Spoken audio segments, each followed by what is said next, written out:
She's the mayor of Camden. I'm the mayor of Chicago. Welcome to How Neal Feel.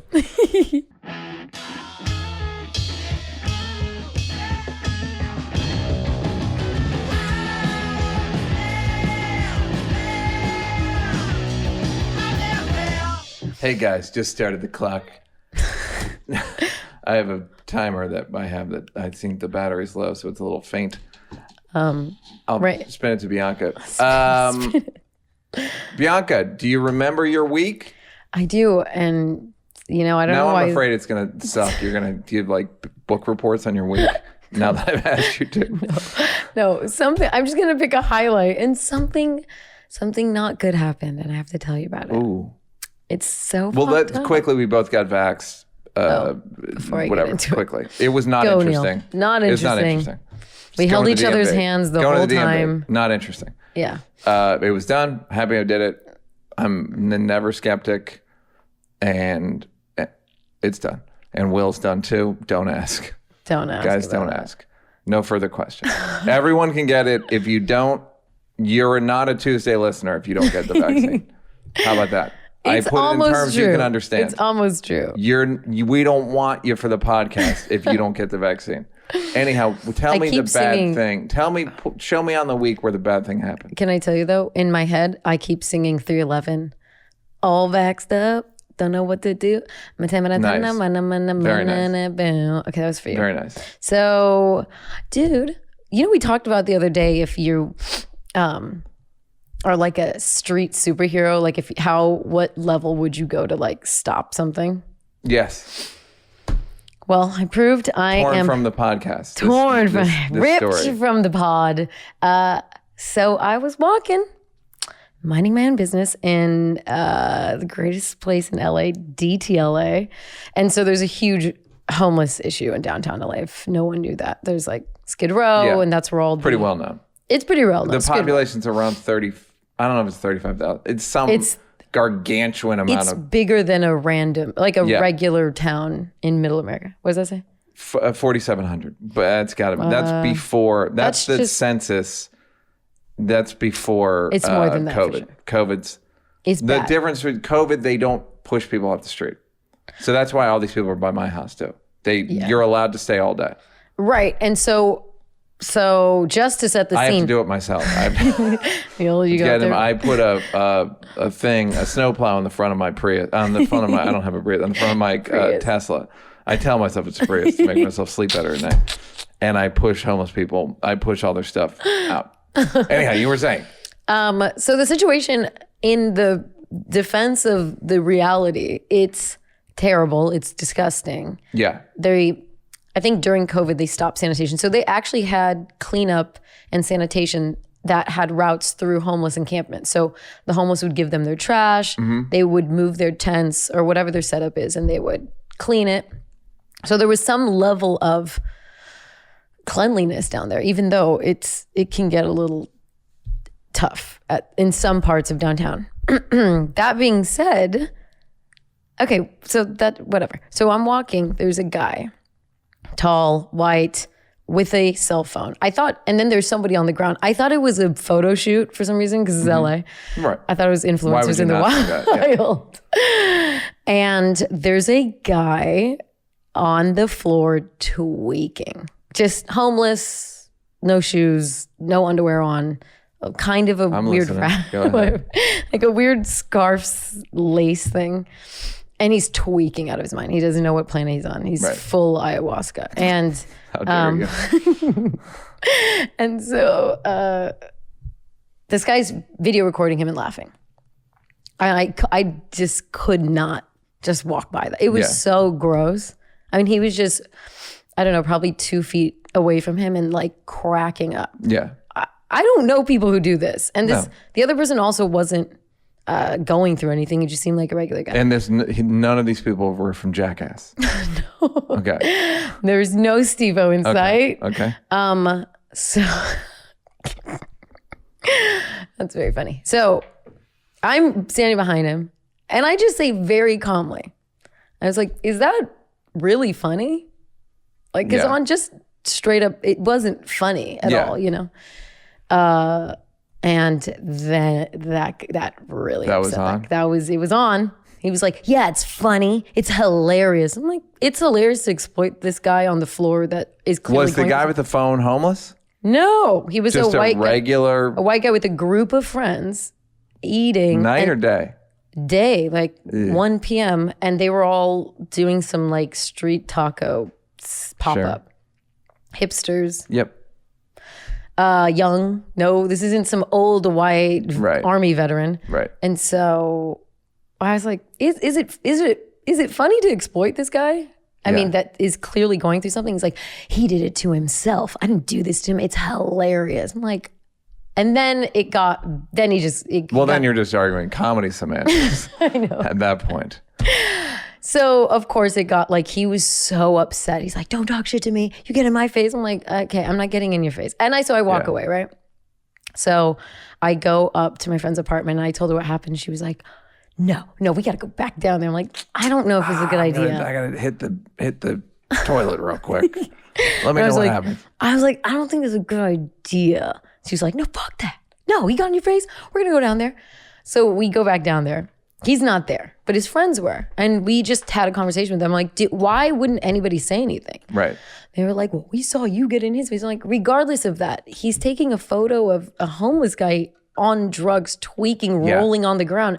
No, everybody thought that was cool. Yeah.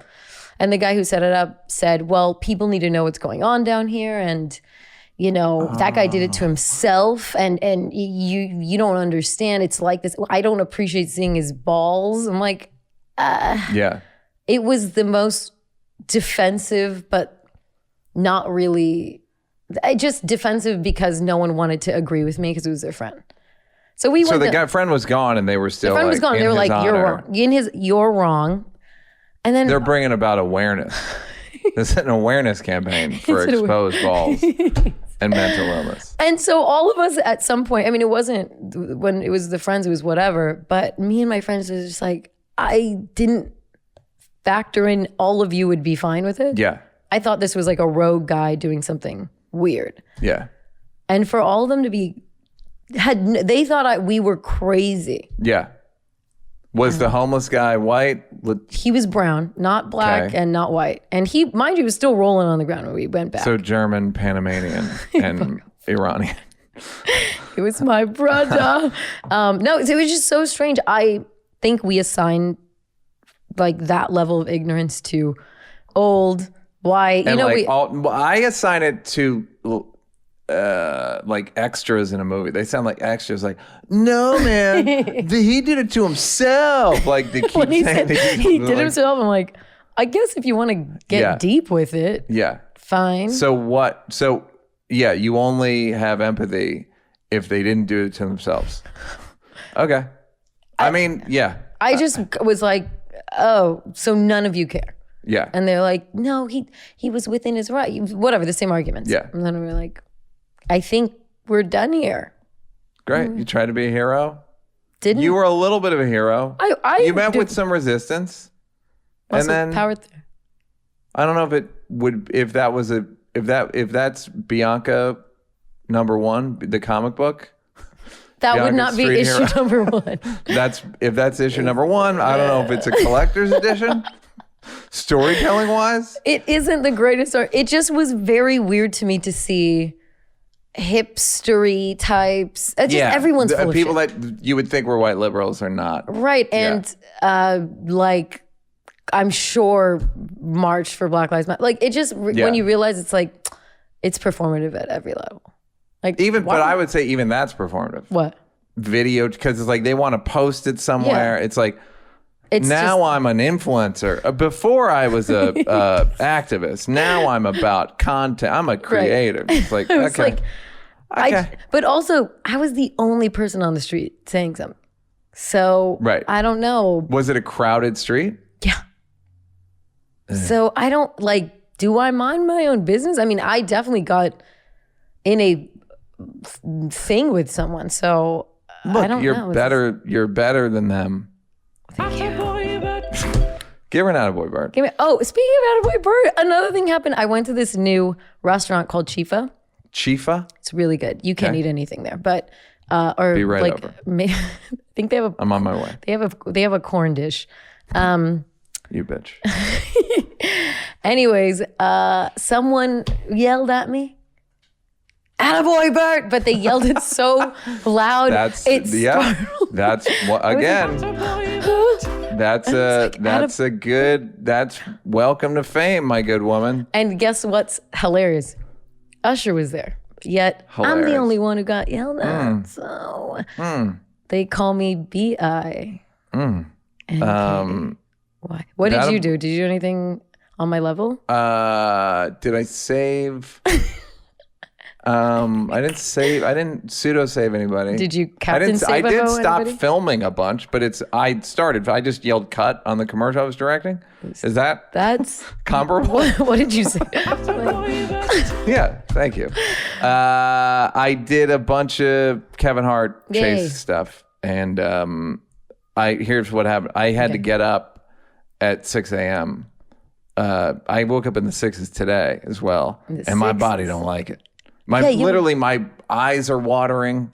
I don't even know what's happening. It's falling apart. Like my body's. It's like a kidney. My body's rejecting. You get up in the 9s, 10s? Yeah, I get up in the 9s. In the 9s. I'm up there in the 9s.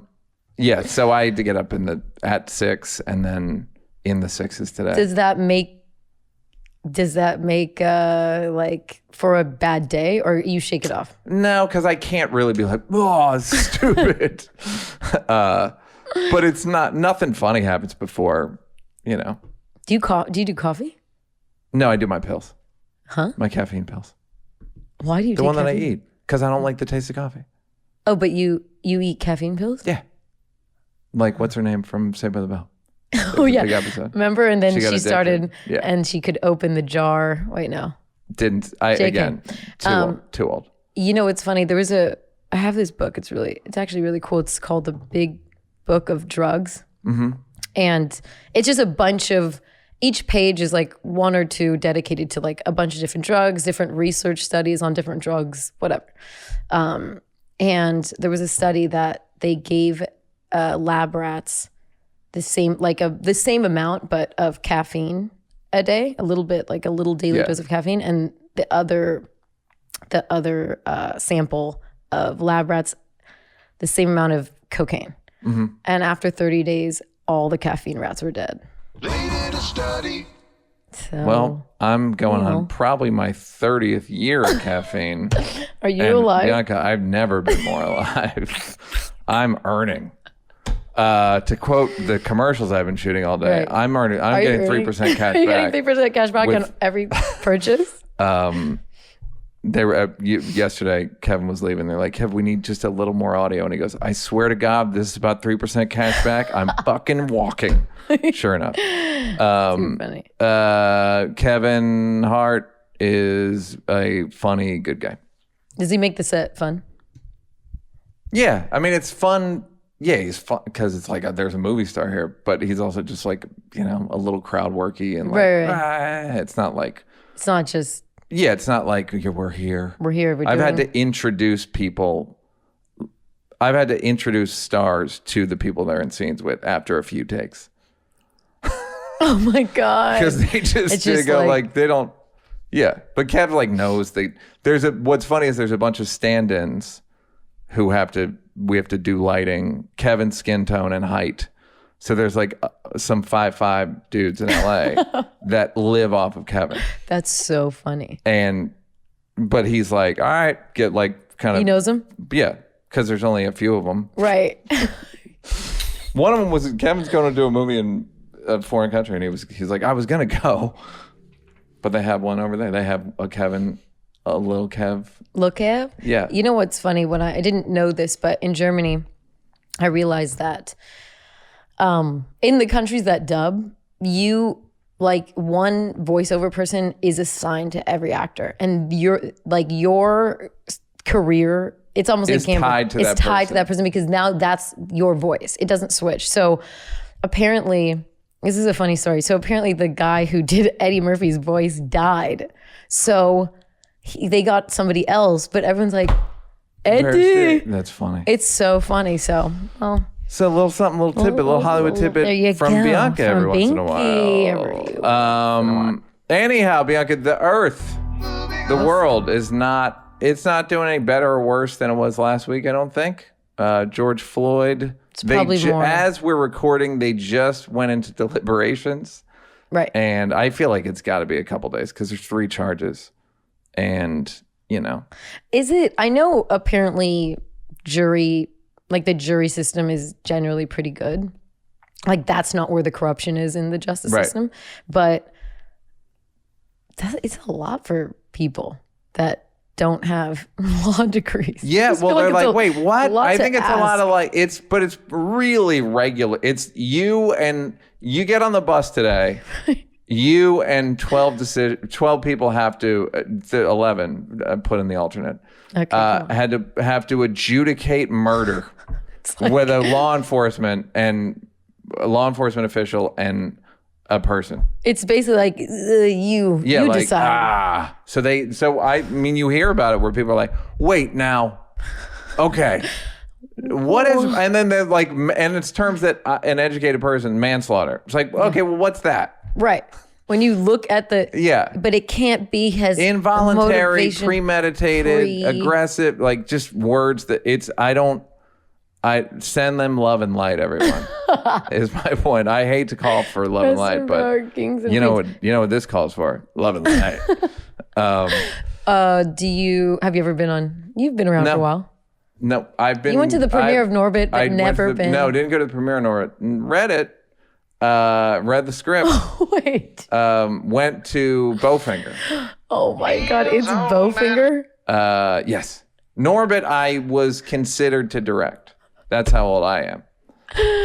I love how well you're tied to Eddie. Anyhow, but never been picked. You've gone to the... Yeah. I've never even gone. I just call in and they cancel. Interesting. For jury duty. Have you gone? No. Well, I don't think I was registered until pretty recently. Yeah. So I think I've been up twice in like a fairly short of like 4 years, like twice, guys. Okay. But the funny thing about the Chauvin, about the defense, the things they've tried are like, well, it could have been carbon monoxide poisoning. Was the car on? Because of well, I don't know. I didn't check. Was there carbon monoxide in his blood? We didn't check for that either. Why are you talking about this? It was a hybrid? Yeah. Oh, okay. Well, or also, if you don't know, if the car's on, then you don't know. They could have said, I think he has blacktop poisoning. He got gravel in his throat. Like, well, he's down there by the ground. Why not? He has gutter poisoning. This guy did them in. The That's also the kind of guy, if you're him and you're sitting on the plane and someone goes, what do you do for work? You go, I'm a shoe salesman. Because you don't go, I'm a former medical examiner. Where are you going? Minnesota. What for? It's not important. Yeah, like. Yeah, like, I don't want to talk about it. Like, I'm not much of a talker, honestly. If I could just read my magazine, where are my Beats by Dre? Bloop. Yeah, the shit that they think might. Did you see the aliens? What's that? It was such a terrible argument. He was basically defining reasonable doubt. He's like, aliens could have come down into Derek Chauvin, and that is the reason why he did that. Maybe it was aliens. Now, of course, it wasn't aliens, but it could have said that. Yeah, look up Derek Chauvin defense aliens. I mean, I believe you. I don't want to watch these people. No, not to watch it, but he has. It's like a 2 cent. It's so weird. I fuck him. That's fanciful. Exactly. Yeah, like, or he had a heart attack. That's the other thing. Like, hey, it's like, what are the odds? That's when the extraneous shit happened. When the prosecutors showed every day he was alive with all the conditions they talked about, and somehow didn't die of a heart attack. And then they're like, this was the only day he wasn't alive. Yeah, what's different about this day? If you had to show me a tape. And then Maxine Waters, do you see what happened with her? No. So basically the judge in the case. My time? No, yeah. I yield my time. I whatever. Reclaim. I reclaim my time. But she's at it again. Not as well this time. Not as catchy this time. What? Basically, she said she went to Minnesota, and she said she said to a bunch of activists, we've got to stay in the street and we've got to get more active. We've got to get more confrontational. We've got to make sure they know we mean business. The judge said that may be jury tampering. Think about all the shit they said about before January 6th and after January 6th. And they were the jury. Right. And somehow that's not tampering. But this may be tampering. To just protesters. Yes. Not to the jury. No, she just said it on the street. 4 jurists were driving by. No, I'm kidding. What are the odds they even heard it? Jurists. So now they're saying they may have grounds for a retrial. Are you fucking kidding me? On what about that? Jury tampering.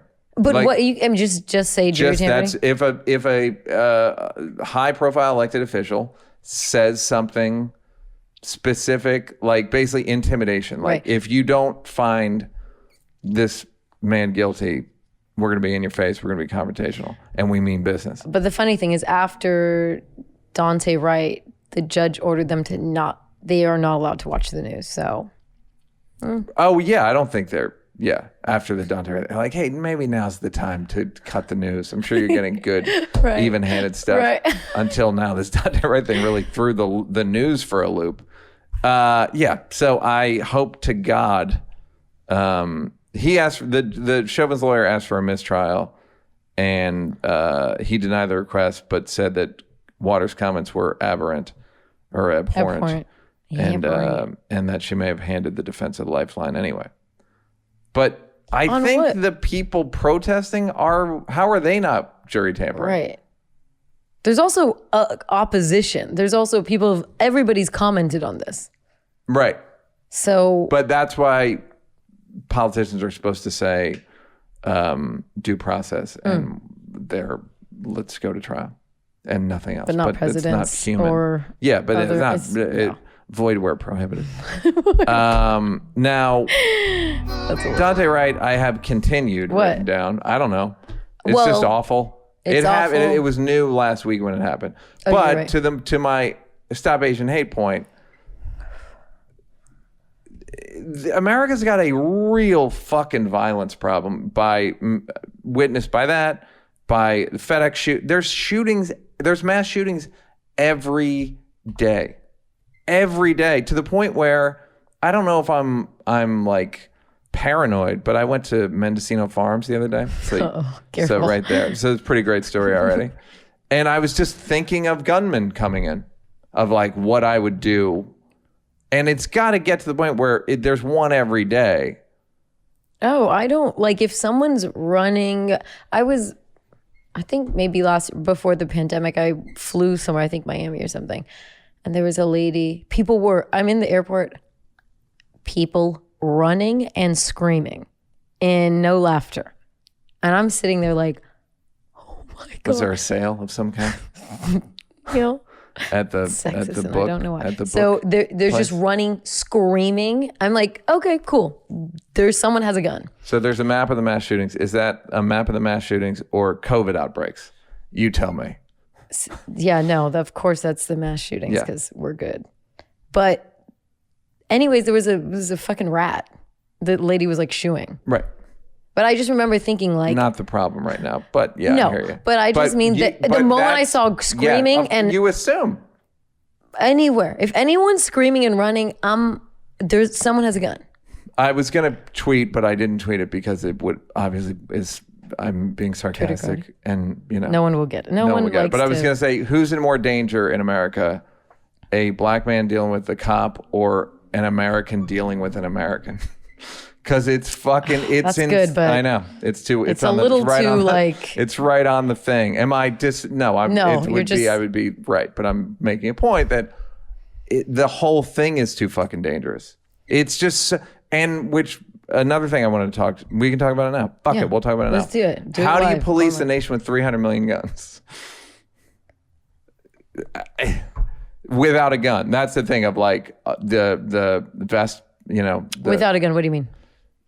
You're saying for the police not having guns. Yeah, if the idea being an option. that like we'll just have social workers go, and like I was saying, one social worker gets shot, and that's the end of that. Then they're like, maybe we'll just give the social workers hand grenades. But how do you police a crazy nation? Fucking crazy. We're so weird to everybody else. The amount of guns only we imagine. have. I gotta think we have more guns than, I don't want to say the rest of the world combined, but I gotta think citizens wise, 100%. it's got. Of course, we beat every other country. Do we beat them all combined? Take Australia off the map. They don't got any. No. Take England off. They don't got any. Nobody has guns. Yeah. Literally, there's no. Yeah, I think Central America and Africa have guns. But there's laws against it. Yeah. Still, like it's not like everyday citizens outside of hunting. So every country. Although has guns I don't know. You know what? I don't know what the fuck I'm talking. I don't know who has guns. Who has guns? Who has guns? The Falklands. My God. Yemen. There you go. That's what I meant. So it's us by like by a long double shot. the Falkland Islands, which I don't even understand. What? Oh, that's big. Falkland Islands got 3,000 people, 2,000 guns. So don't even count it. But that's because I think there's military going on there. We have more than one. Oh my God! firearm. Look, Mira, look how many firearms we have total. We have more guns than unregistered. People. Yeah, we have more guns than people. It's fucking crazy. Yemen, light and love and light. Half the population has. Wait, who has the least? Australia. Australia. Show me Australia. Iceland. Taiwan. 0.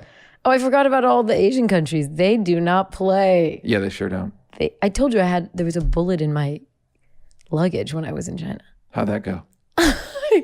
How are you here? I don't know. I had a bullet because there was like this ammo because I went to a gun range and I think it fell into my. And then when I went there, I was packing my stuff. Tell it to the judge. Like imagine trying. No, these aren't my pants. Yeah. And then I was packing my stuff because my brother used to live there, and I'm like, dude, and he's like, is that a live bullet? I'm like, dude, that's a live. What the fuck? He's like, we gotta get rid of it. Me and my brother. That's what I don't understand. Like, how did it even get? I don't know. What do you mean it get through? Well, how did it? I don't know, but me and my brother, there was no one to calm anyone down. Yeah. We got into like an anxious tizzy. We're like, he's like, let's go to the river. Shooting your brother, from what I hear. We walked to a river. We walked like an hour to a river, and I'm like, you throw it. And he's they don't. Yeah, no, Asian countries don't. So this is that. Next time someone brings up guns and police force and all that shit, it's like I don't. This is so fucked. It's so fucked. The problem is that I understand why cops get very weary around people with guns. You know what I mean? Like, I get it. Like, you're the bad guy. You know what I mean? But I don't think we're talking about shooting unarmed people. Oh yeah, no, I'm just saying there's also another problem with, there's so many guns. There's so many unregistered guns. Like, did you see the documentary? I know a girl who had a bullet on her, didn't even know it. That's how many guns we have in America. That's telling. Yeah, there was a bullet, a live. Yes. Anyways, have you seen the documentary? I forgot the name, but maybe it was like Frontline or something. But it just said this cycle of guns and how they get to, Well, that's all the Central and South American ones. That's how we fuck them with unregistered guns, and it's a nightmare. I can't imagine a way to undo that.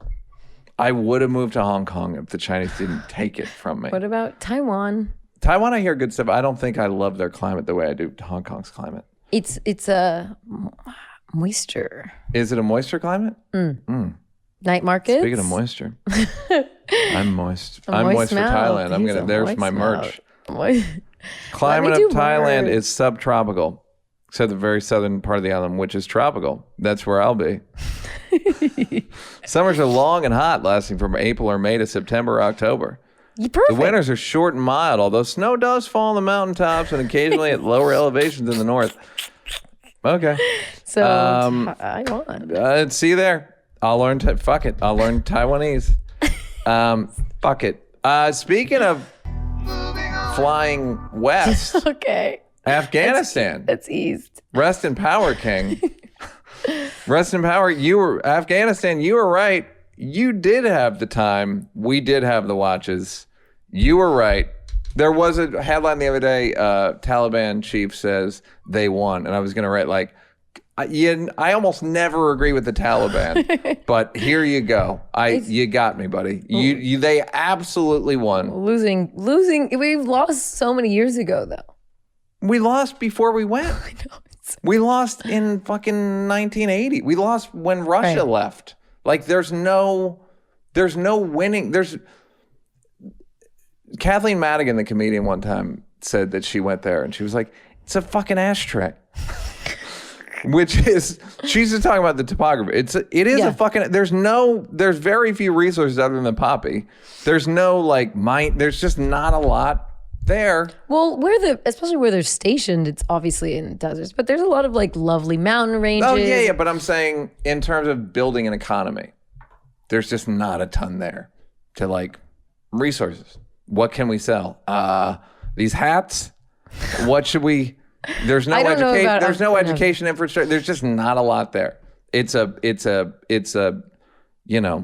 mineral field. Okay. Yeah, I thought they had a lot of 1,400 mineral fields. My uncle works on the border of Iran and Afghanistan, and they do a lot of mining. Okay. Does Afghanistan? That's too long an article. But does Afghanistan have rare earth minerals? Let's see what that says. 60 million metric tons of copper. Okay. Well, then build an economy. Jackasses. I think they do have an economy.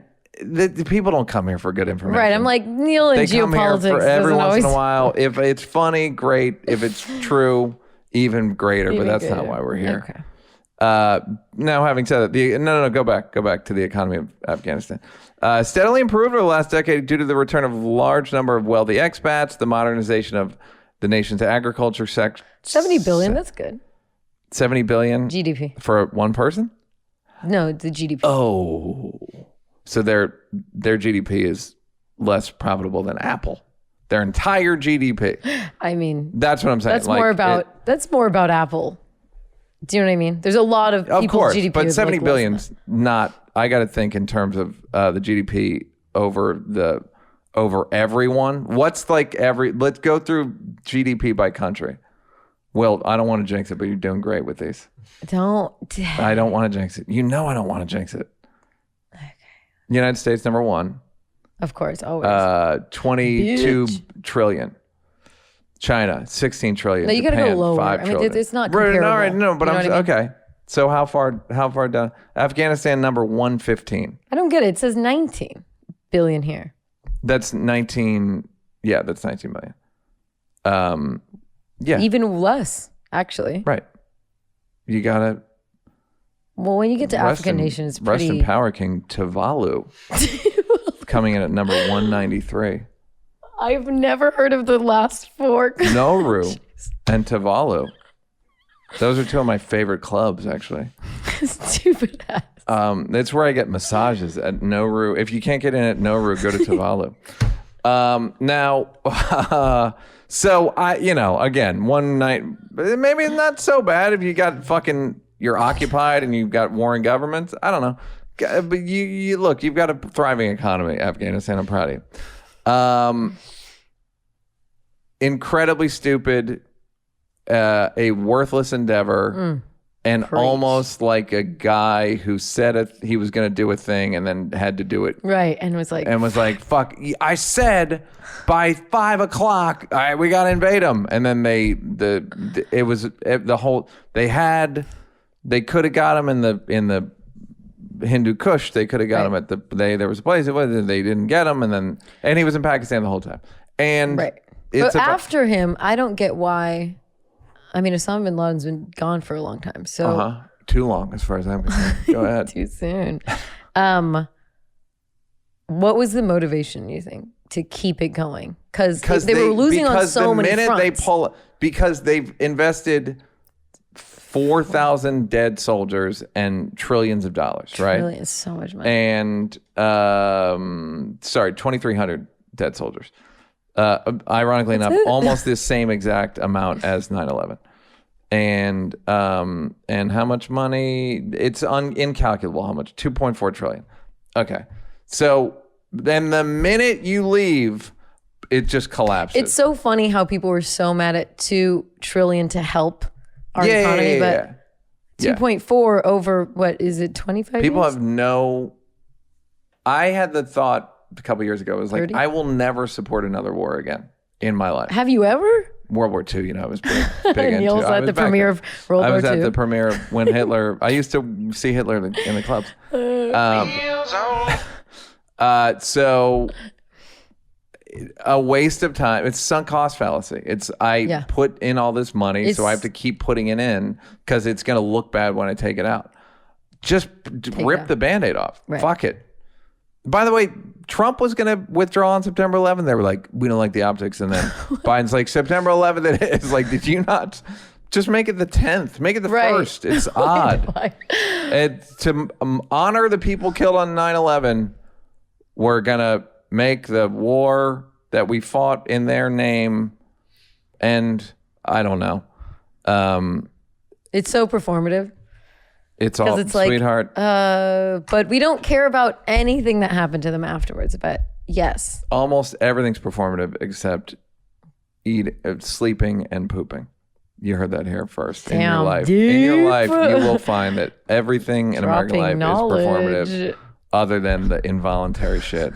And even some breathing is performative. Some pooping could be performative. I mean, that's a real niche market you're talking about. Johnson & Johnson paused their shit, which I gotta say is one in a million women were getting blood clots. By the way, someone pointed out the amount of women that get blood clots from birth control is that's literally was my astronomical. Point. Yeah, the birth control. So it's so common. Yeah. Also, the things women do, like the amount of toxins that are not good for women in their like tampon. It has we have so many side effects with things that go into our bodies. Yeah. Dealing with our reproductive system that no one cares about. I know I don't. Am I right, guys? Hi, I'm Neal Brennan. Neal does not perform. I 3% cash back. Stupid. And then my other thought is, are they, they're playing to the vax denier. They're playing to the anti-vaxxers and going like, hey, we're being safe and above board about this. Right. So cut the shit. And it's like, they're not going to cut honorable. the shit. There's nothing you can do to make them go, you know what? These pharmaceutical companies are on the up and up. There's no, you know who I trust? The government and pharmaceutical companies. That's not real. Yeah. I was on a text about, I was just like, on the type, it was rude, but I said, everyone I know who's anti-vax has done copious amounts of cocaine. You're good. Yeah. Like there's far more risk with the drugs you guys do. And I don't get why. You said it to them or about them? No, to them in the text. What'd they do? They took they kicked you out of the disliked there was a lot of disliking. A harsh rebuke. That's like being censured on the floor of the Capitol. There was a lot of dislikes, and I said fear mongering. I was like, you guys are fear mongering. If you didn't care about COVID and the risks that came with that, I don't understand why you all of a sudden care about any of the shit they take. But these are a lot of these people who are saying, see, Johnson & Johnson also were saying COVID is not as big of a deal as everyone's making it. And the death rate of COVID is so much greater than the and the blood clot rate. risk. Yeah, the blood clot rate is higher and the death risk. So it's like, I usually don't say anything because I just don't like when people push. As long as people aren't filming homeless people, you'll keep your mouth shut. But the minute they hit rolling on a homeless tweak. Shut up. Do you have people who were like, say, I told you? No, I don't. The dummies are mostly gone at this point. Right. I think maybe connected. This is an interesting question. Who's got more relationships with people they don't really like, men or women? I think, weird, I think men. Interesting. Go. Because guys kind of are drama averse. Like they're not like, and then he said, so I feel like guys allow more bad behavior in a way. Yeah. Because that's the fighting thing. It's Right. the fighting thing, and like we'll have to fight you if I don't like your COVID take. Right. And like live and let live. Kind of like, I don't know. Yeah, exactly. That is most of it. Most of it is like, he's just, and it takes a lot for a guy. Like that guy's friends. They were like, you could tell they were, I'm like, was it funny? I just want to know, did you think it was funny? They're like, was it funny? I don't know. Was it funny? And he was blinking like, he was going crazy. And I'm like, okay, he started having such a seizure. One of his other friends started filming it. The guy who was blinking. And then he took his balls out. Balls. Go ahead. So you could tell, like, I'm like, he doesn't really have a defense. He doesn't want to shit on his friend. He probably, I don't know. They probably were super annoyed by this homeless guy, which I don't doubt. But I think I think guys are cooler with friends' bad behavior. Women will I had to break up with a guy. Ooh, tell me. Well, he just said he didn't vote in either of the last elections because he didn't see a difference between Biden and Hillary and Trump. He didn't see the difference between. Is he black? No. Okay, good.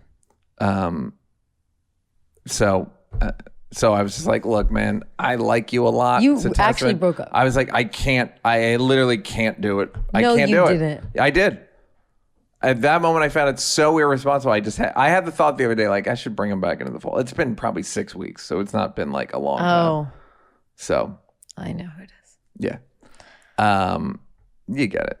Yeah. I mean, what are you going to do? What are you going to do when someone should absolutely know better and they do these kind of like both sides arguments? To me, when people like, I understand both sides, there's no strength in that. You're not more intelligent because you understand. I factually understand both sides. Pick a side, not pick a side, but at some point in today's politics, especially with Trump, you have to pick a side. Like I have friends that. Well, it's not interesting, and it's a cop out. It's a cop out. It's like, so you can't. I get like, hey man, but you don't see the difference between that and this. So yeah. Anyhow, that's good that you had the courage to break up, because it's hard to say this thing that doesn't really have to do with you and I at all, and like a daily personal thing. Yeah, it just had to do. It's not like a close friend. It's just a guy that like I like, and we're like professional allies. I'm just like, I gotta say, man, I can't. I couldn't bring myself to engage because I found it so irresponsible. Someone that should know better. You couldn't do the slow fade? Nah, because he kept texting me about something. You're like... so I had to finally go, look, here's why I haven't texted you back. So that's I have a whole other conversation to have, which is because I'm doing a thing with Kevin Hart about around cultural stuff. I've had to start looking. I have the list. I have the McWhorter List back on here. Yeah.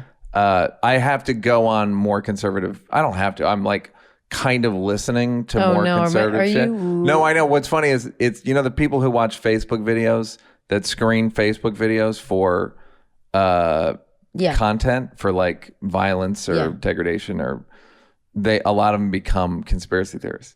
Yeah.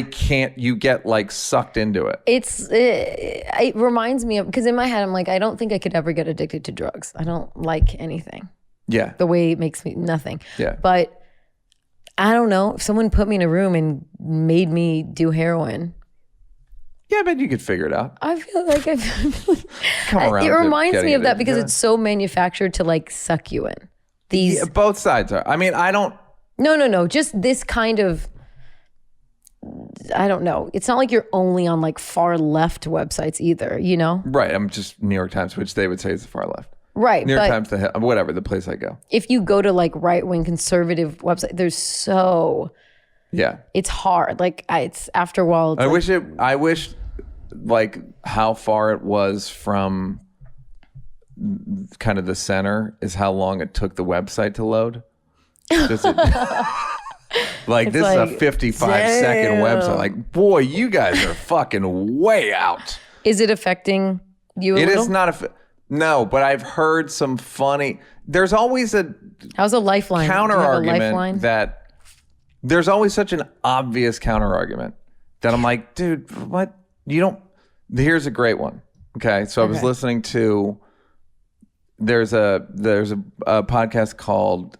I wouldn't say what it's called because I don't want to get hate mail, whatever. But they were arguing about how America's not that racist toward black people. Okay, so here's their argument.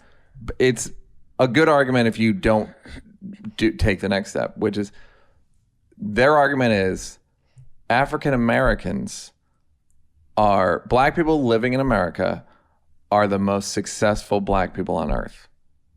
They're more successful than anyone in Africa in general. The GDP's higher, the standard of living's higher, and technically they're right. Sure. Technically they're right. But black people are comparing themselves to white Americans. They're comparing themselves to the average fellow countrymen. But it's just like, you guys don't see, why are you not even bringing that up? Right. Like, I'm not going to compare myself to Ireland, particularly people that were brought here, kidnapped 200 years ago and brought here. They're not going to keep going like, well, it's better than Nigeria. Yeah. So not going to complain. But that's interesting for me to just hear like, well, how could you justify this? Right. And then you hear their argument and you're like, there's no one's countering this? It's funny though, because a lot of their arguments for, the conservative voice is oppressed in the mainstream media and voter fraud and steal the election. Like, let's just give them all those things that are true. You're still doing better than almost every white person in the world. So it's just like, it's like such a weird. Of course. Well, then they bring up like not Finland. Well, why are they doing better than you, fucking asshole? It's you could do that. It's like, well, you're doing better than the worst. Fucking. It did make me look up something interesting. What do you think the population of Nigeria is? Let's do two stats. Don't look it up. No, yeah. Population of Africa, population of Nigeria. Nigeria is the most populous country in Africa. So I know Africa is like 1 point something billion. Okay. It's low one. It's low ones. I think it's just like 1.2 billion. Yeah. Thank you. And Nigeria, the problem is Nigeria has a lot of people, but also the Nigerian diaspora is crazy. There's Nigerians in every country. Right, but there's a reason why. When you hear the number of so I'm Nigerians, wondering, white people clutch your pearls because there's a lot of them. Let's just say 500 million. 200 million. Okay. That's a large part of the whole. America's 300 million. I know. Brazil's, it's as big as Brazil. I had no fucking idea that it was as big as Brazil. That's in Nigeria. Or that's in Nigeria. World. Right now. So there's probably 300. There's probably 300 in the world? million. Yeah, that I can't speak to. There's so many Nigerians. But like, yeah, pretty great. Hold on, I want to read. Since we're here, we'll just do the since McWhorter we're here. List. I mean, we're here. Since we're talking about conservative black shit and number stats. Sorry, was that website a conservative black? Sorry, was that podcast conservative black? No, they just they had a bunch of websites. They had a bunch of episodes, and I was like, I'll start with racism. Okay, just, And all right, so but John McWhorter's a guy. You have it, Will. All right, so John McWhorter is a black conservative. Here's what makes me laugh about McWhorter. He doesn't filter himself at all to the point where it's like, do you have any self-preservation instinct? I gotta say, as a comic, it's like watching a guy bomb and not be able to change his act at all. And you're like, dude, they are booing you. And he does not care. And it's fucking kind of glorious. Right. Okay. So this is back up the premise. The premise of this list is anti-racist tenets, basically. And this is, his point is that every anti-racist tenet has a secondary tenet that totally contradicts it. Okay? The list, and beyond, most people that I send it to first are like pissed, and then you go, which part? And you're like, I don't know, I just don't like the tone. I think you fell into that, and Roy and Trayvon, I won't say what they No, I did. Well, go. Okay. So number one, This is what anti-racists preach, and then also the other thing that they preach that totally contradicts it. Number one, when black people say you have insulted them, apologize with profound sincerity and guilt, but don't put black people in a position where you expect them to forgive you. They've dealt with too much to be expected to do that. Pretty broad. That to me is like fine. That's like very wokey. This is just like woke anti-racism stuff. Right. Like where if you this is, I would say, the most strident of the wokes. Right. You know what I mean? This is like, you apologize and I will not forgive you. Yeah, it's like most of the time you're not. Yeah. But but what this does, it scares the moderates into thinking this is how they have to be. This is like, exactly. If I don't follow the, okay.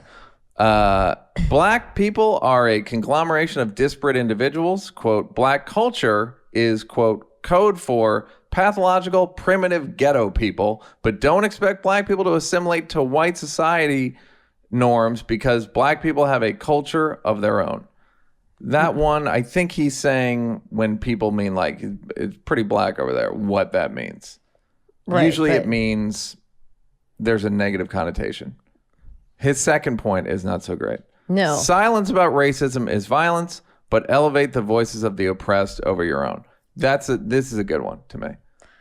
That if you don't say anything, you're suspect, but give somebody else a chance to speak before you. But the problem is, and my issue with him was not that I don't like his tone. It was more that I don't like the solutions he's concluding, oh, well, this is what you have to do.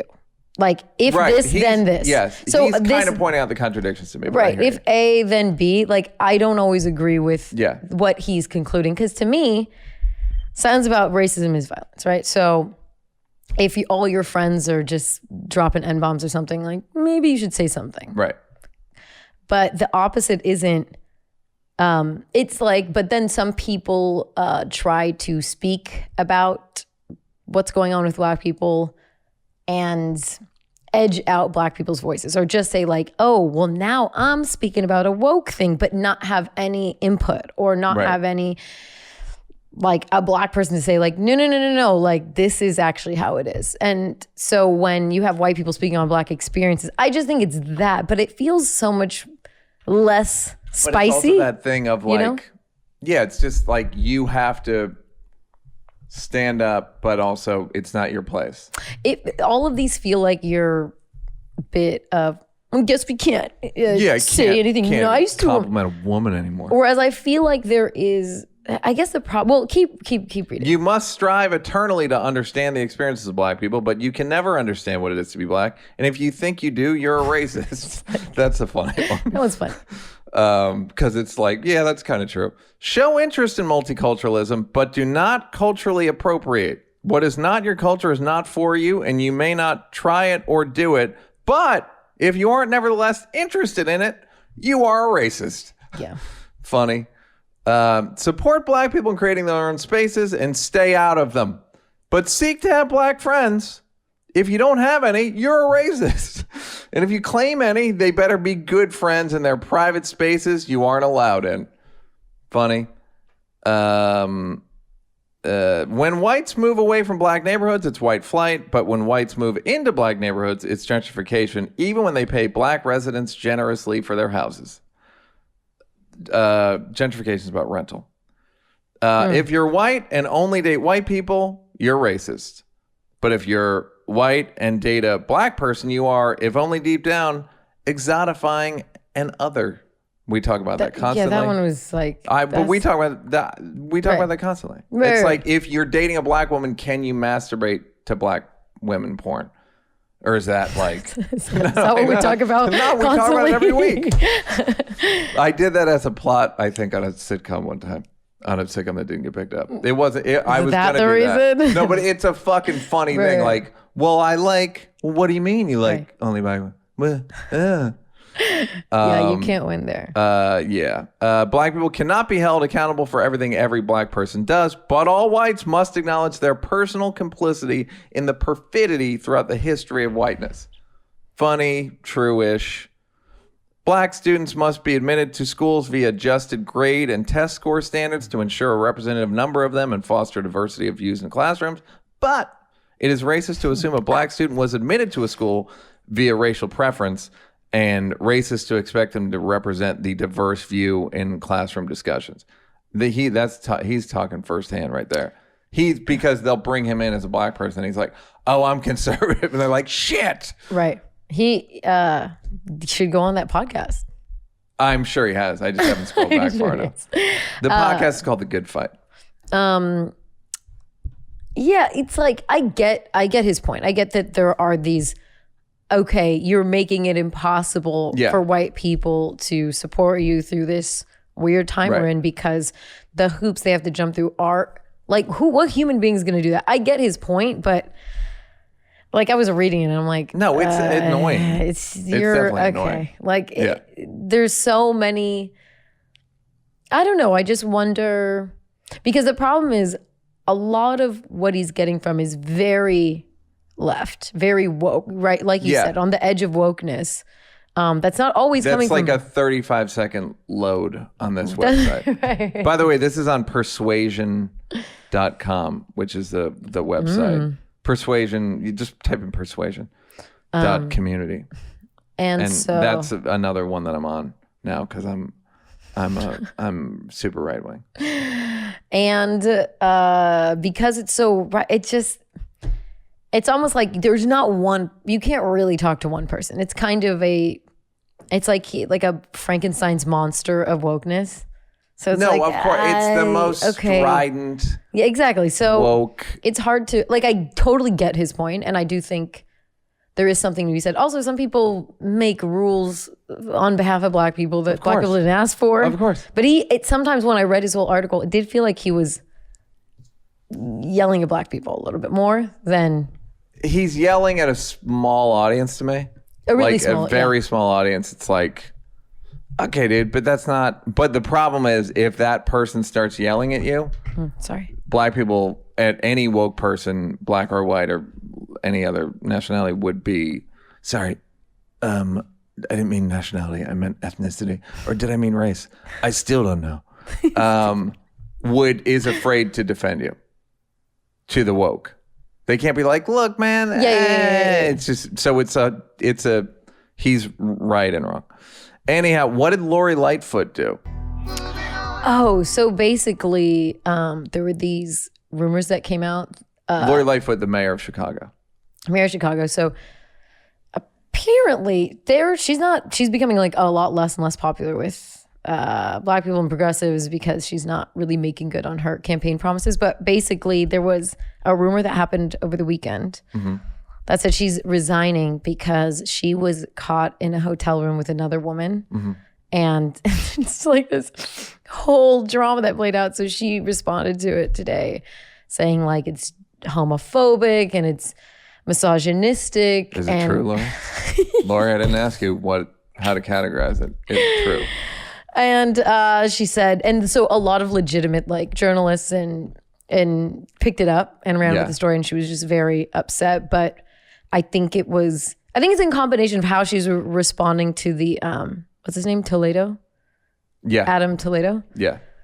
And it's just a culmination of people being very unhappy with her, and she's having to like respond. And I just wonder, like, at first I'm like, I kind of feel like being the mayor of Chicago is a losing game. It's like Neal can't speak. I'm drinking water y'all. right now, guys. Don't do it if you're thinking about being mayor of Chicago. Nothing is worth it. Nothing's worth it. Nothing is worth it. Did you watch City So Real, right? The doc? I think so. It was a doc about Chicago, and there was a lot of it was about her. No. Oh, it was really good. It's on Hulu. Oh, you know what I saw? I saw the one, I don't know. It was one about, we talked about, it was the ones that were like in the press. Like each episode was a sensationalized story. Oh, yeah. And the Blagojevich one, that's when I did not know how deep the corruption, like duh. Oh. But it's like, stay away from. It's crazy. But so, okay, in the doc, what? Humanize her, and you just see what it's like to run. It's the guy who did Hoop Dreams made a documentary about kind of the mayoral race in Chicago and also just life in Chicago. Yeah. And it's not just the amount of fucking gymnasiums you got to go to. It's just like, oh, fuck. Just gymnasiums and rec centers and just like, oh, God. And when I deep dove into her, and she made a lot of campaign promises that she hasn't really fulfilled in 2 years. And so I just feel like Chicago has so many complex issues that I don't like. No, nothing's worth it. Nothing is worth being the mayor. Literally, to quote the Macho Man Savage, nothing means nothing. It just doesn't. Nothing means nothing. It's just. Let me say it out loud. Nothing means nothing. And so, just do your best, Lori. Do your best, but just maybe think about grad school. Think about maybe going back to grad school. I think at this point, fuck it. I'm sure you get some kind of deal, something. Go back and get your graduate degree. Be something. O'Neal. The Oathkeepers. I watched 60 Minutes, and they just work with the police. The Oathkeepers work with the police. They go to Black Lives Matter rallies. They go to protests. They hold guns. They hold guns. They tell the police. They wear gloves. They have a lot of guys in them gloves. They have great gloves. Yep. A lot of glove work. A lot of glove stocks. They work with the police, and the police work with them to crowd control at these protests for unarmed shootings and Black Lives Matter and stuff like that. Which I don't understand how that's legal. Oh, so the police say, no, we don't know about it. We've never. Right. But then they're like standing there and and they're like, no, and then they said a lot of their members are like active military and police. Yeah, and and also former, and a lot of former. So and that guy right there was saying that because they're a lot of former military and then they're getting police training, they're more. Well, that's what I'm excited for, the guys to come back from Afghanistan and report directly to the Oathkeepers. I'm looking very forward to that, to those 3,000 guys. We'll spread them out throughout the country. Sprinkle. Yeah, we'll do it. You saw the map. They showed a Oathkeepers meeting. The biggest chapter apparently is in Arizona. So they showed an Oathkeepers meeting. And they were all very old. They're really old, mostly retired. And all it is how to survive everything. Yeah. So like natural disaster. They're preppers kind of. Yeah, they're right. They're preppers. They're black. They're prepping for some black invasion of some kind. It's like literally like flame, and then like there's a black guy in it. I was there was a black guy in it, but he's one of those old motorcycle black dudes. I was like, if that guy doesn't have a motorcycle, I'll eat this backdrop. The fact that there's like the Milwaukee mayor, that's a motorcycle black guy. Yeah. The fact that they're just so in with this, like this, there's such a side, there's such a line in the sand, It's just they think they're under attack. I don't have a gun in my house. Do you know why? Because you have assault, bug assault, and I have 2 different tasers. I don't have a gun. If somebody comes into my house and be like, "Come closer," no, I'm not going to do anything. No, I'm going to tell you this something. This is a flashlight. What are you talking about? You motherfucker! You fucking pay the price. I don't have a gun in my house because I don't think I need a gun. Do you know what I mean? Why it's not don't because, you? Just wondering. Because I don't have anything to protect. It's like, what do you want? I think I've said this on the podcast. What are TVs worth at this point? A couple hundred. Okay. That's what I have. I have a computer that's depreciating by the day what I'm doing to that computer.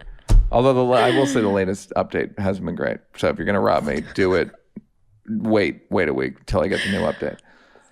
But I just don't have anything to protect, and I don't think anyone's going to come in. But no one's going to want to kill me. I don't think anyone's going to want to kill me. Even if my profile gets higher, I just don't think anyone's going to want to kill me. If you were a woman, would you have a gun? And you lived alone? And you were like definitely have a bigger taser. You were my strength type, like short, hot, really hot. Pistol. I'm not even looking at you right now. I love seeing you blush. You look very nice today, by the way. Really beautiful. Thank you. Really? Except, yeah. Oh, I mean, the better than last week. It was a swamp. I'm kidding. Neal. I don't know. I'd be torn if I tried talking to my friends about getting a gun. Shamed me. I felt terrible afterwards. Why would you get a gun? What a gun? Well, you might vigilante shoot kids making harmless videos on the street. So that would be hard for them. Leave the houseless man alone. And so you got shamed out of it? Yeah. Or you got shamed and then you went and got it anyway? Well, the problem is I watched this article on like these like cool Mexican gang guns because they get them all like bikes, custom. What they did to bikes. It's literally like the Mexican like custom cartel guns. Just take a look. Take a look at that. They have it in pink. Wow. Look at that. This is more an indictment of women than Mexicans somehow? Wait, no, this is nothing to do with Mexicans. But you can get them in grain, swirls, and... So you wanted an art installation, basically. Yeah. A lethal... Yeah, like a streetwear art thing. Like a streetwear art thing. Sure. So, got that pink... Well, that's tacky, obviously. Well, did you see the other ones? They're lattice. They have cool designs. Okay. Yeah. I get it. So you would have been cool, like maybe get a lighter. Maybe get a cigarette lighter with it's sort of ornate. Oh. But anyway. I hear you. If I were a woman, I wouldn't rule it out. I just don't, because people do want to rape you. They don't want to kill me. Tell me about it. I'm telling you about it. Okay. I know people. No, but then I'm like, okay, and my argument to my girlfriend was, so if a guy comes in your house, I'm on the 4th floor, so I can't escape anyway. What if a guy comes in? What do you want me to do? Yeah. Because one time there was a mouse in my kitchen. I always was like, my neighbors will help me. There was a mouse in my kitchen at 4 a.m. Could have shot it. In the future, when you get the gun, you'll shoot that mouse. Go ahead. I screamed at the top of my lungs for 10 minutes. Not one person knocked on my door and asked if I needed help. After that day, I'm like, unreliable. Don't wait on your neighbors. Yeah. So what am I supposed to do? I don't know. Neal? I don't know. I don't think many of my friends have guns, but I truly don't know. I feel like in California, people wouldn't advertise they had guns. Yeah. It's not. Yeah. Or if you do, you got to go, I'm from the South. Right. You gotta my mom's from Alabama. Yeah, so it's part of my culture. I don't know what I would do. That's, again, country with 300 million people. 300 million guns. It's a small world. 300 million people as well. Bernie Madoff. Rest in power, King. Yeah, oh, yeah. King. Just a funny... My favorite Bernie Madoff moment... You have a favorite? He's under fire for bilking like very rich people. Eli White, like Holocaust survivors, like a lot of Holocaust survivors. Oh, are you serious? He bilked them out of their money. Apparently, he maybe got the money back to them. I could be wrong, but probably not all the money. Yeah, but recovered more than 14 billion of the estimated 17.4 billion. Oh, that's good. So that's pretty close. good. I mean, it's only $3.5 billion short. Until you realize how much $1 billion. Until you realize what Afghanistan's GDP is, and he but it's a good economy. If one guy can, okay. One guy can trick a fucking that much money out of a bunch of people. Anyhow, So Madoff's, he just got out of jail and he's walking to his house. And Will, if you bring this up, wait, he got out of jail? Pushing, he was. Oh, I get it. He was Madoff pushing photographers. He did a Tupac. He did a white Tupac. He starts shoving them. It's in front of his house. Yeah, at home, arriving in New York City, right there. Third down. Boom. It's great. Oh, we got the raw footage. Ooh, wide. Big. Pan down, tilt down. Yeah. That's his house? Not an elaborate house. He starts pushing. Yeah, he's pushing. Get out of my way. Get out of my way. Damn it. I just like that he pushed him. Wait, let's see it get... Dude. Anyway, there's a better angle where he's shoving them. And it's so fucking funny to me. And you go, oh, that guy's a sociopath. I always wondered, in the paparazzi, like, swarm, are you allowed to... They're in your way. No. You can... You probably have to prove beyond a shadow of a doubt that you have to go that way. Oh, you could just... I always if wonder, you're like, going to your car door or something, like, and they're in the way, you have to do something. I think that's where you start tasing people. By the way, the hunting jacket that Bernie Madoff's wearing, if you see a white guy wearing that hunting jacket in New York City, he's worth bare minimum $5 million. Let's see it. Rich Bernie Madoff hunting jacket. Hunting, yes. Bernie, just, yeah. It ain't a Carhartt. It's that one. Oh. No. The one second photo. The top one. Oh my God. That guy's worth $5 million minimum. It's like so a Burberry quilted, stitched. You'll see if you watch the YouTube. YouTube's growing, by the way. Thank you, YouTube people. Thank you, YouTube. Bernie Madoff. He ripped off Holocaust survivors. And by the way, and two of his sons, one of his sons committed suicide and one died because of what he did, and one died. They're both sons gone. Yeah. And wife is living in West Palm. Held up at the widow's house. Son's widow's house. Ooh. Can you imagine? I feel worse for the son's widow than anyone on earth. Damn, now. this family's. And now I got to live with your son. At least I used to the son. I married him, but now I got to fucking take your mom. That's why I don't get married, guys. You never know how things are gonna break. People go end of life. You want someone to be there for you, but you got to be there for them too, and that's where it gets a little dicey.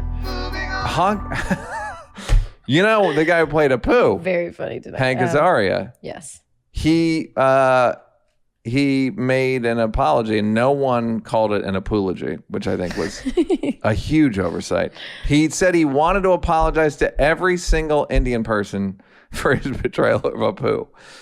All right, here's my counter argument. Okay. Neal. That guy's a fucking brilliant voice actor, right? Yeah. Like killer. The Apu voice was funny. Of course. It was what so do you successful. do with it? What do you do with a funny thing? I guess it's what about did you watch The Problem with Apu? Yeah.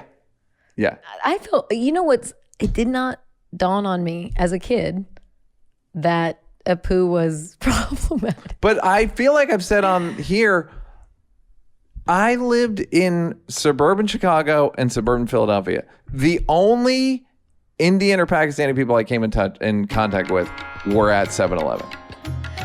No, so it's like, is that a... the smallpox blanket Thank you. I remember that we need to bring that back. Oh yeah, because we do a lot of them. do a lot of them. I have a useless lab, and I don't know what to call it. What is it? Just say it. It's a big. You're gonna have opinions, so I gotta. We need its own segment. It's a kind of a useless observation. But what do you do if something's funny? I mean, I guess like somebody made the point, like Amos and Andy's actually funny. It's fucked up, but it's fun. Like a black person was like, it's fucking funny, but it's fucked up. So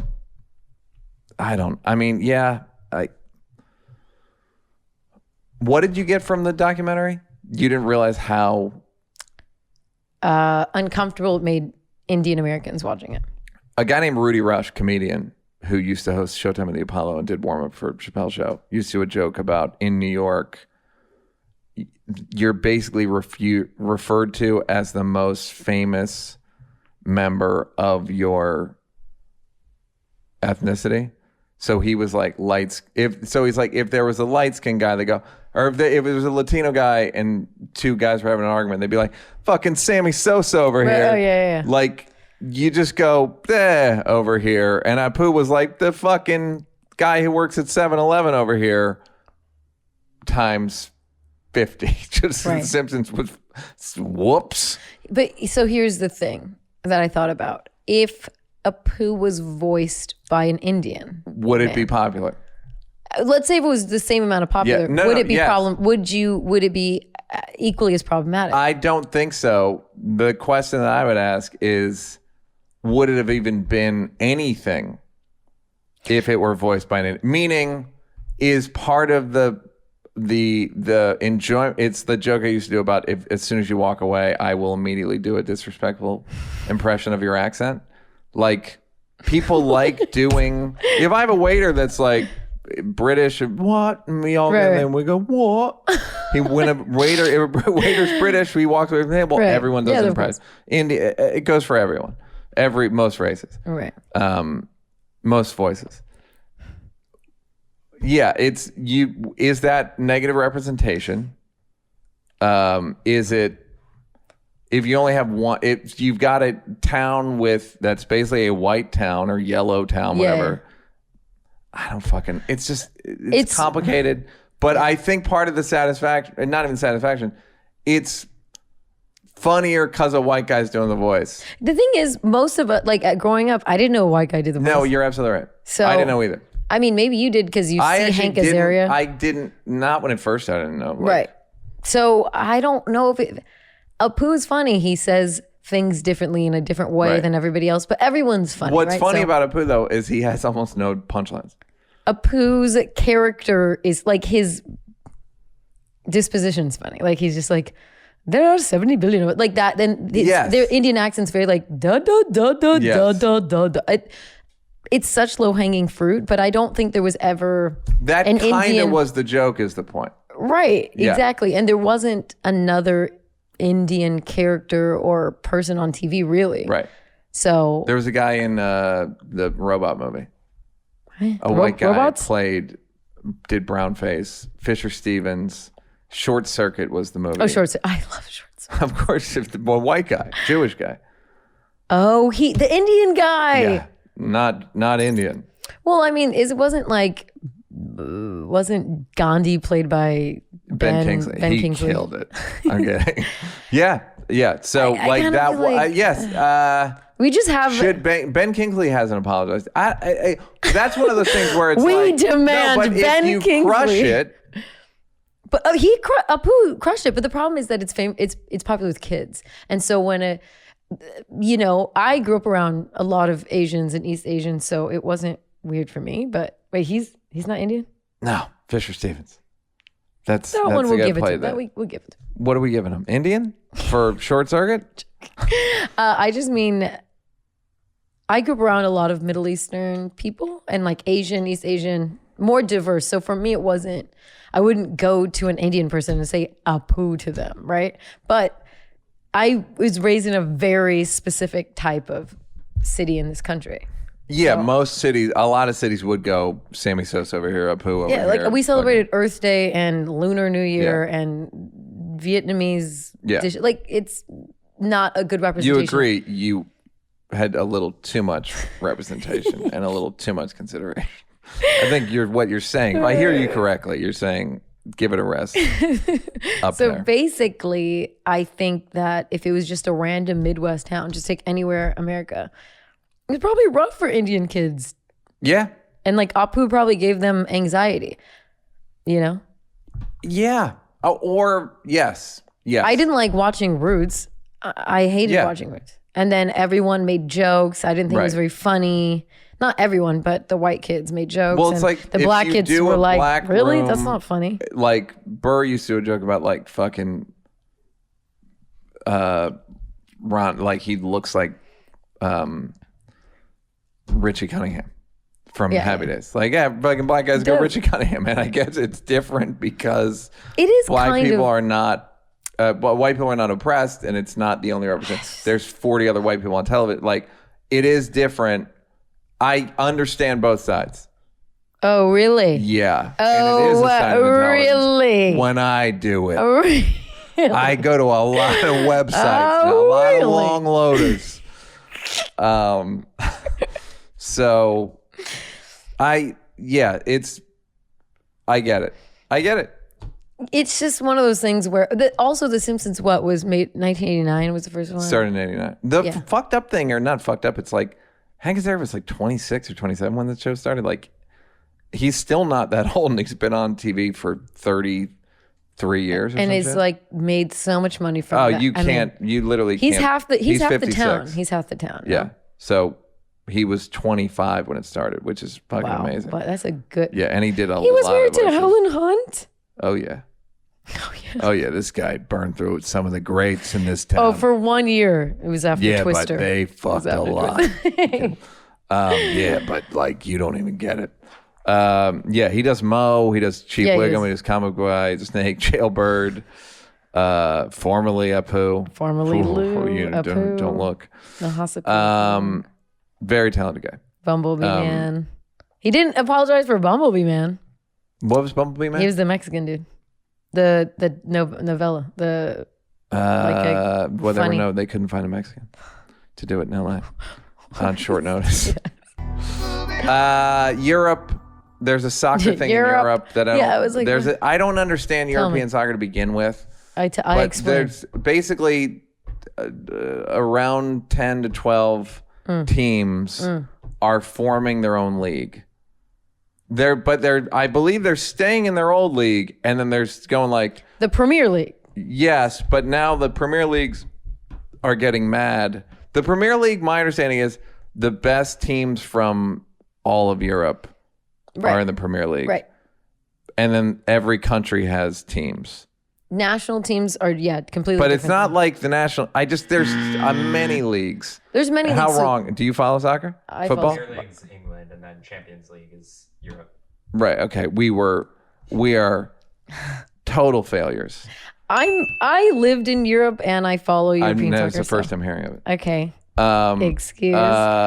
So there's like national leagues, obviously, but then the Premier League and the Champions League are all just cherry picked of like the best. Yes, and then they're doing another cherry picking of like. So is it like to get away from FIFA? 12. Is it to get away from FIFA? FIFA's mad, but I don't know what. Oh. It's the whole thing is vague. They basically have polyamory. FIFA's like pissed. But you can't do that to FIFA. FIFA's so corrupt and weird. Oh, FIFA's one of the most corrupt things on earth, other than other ones.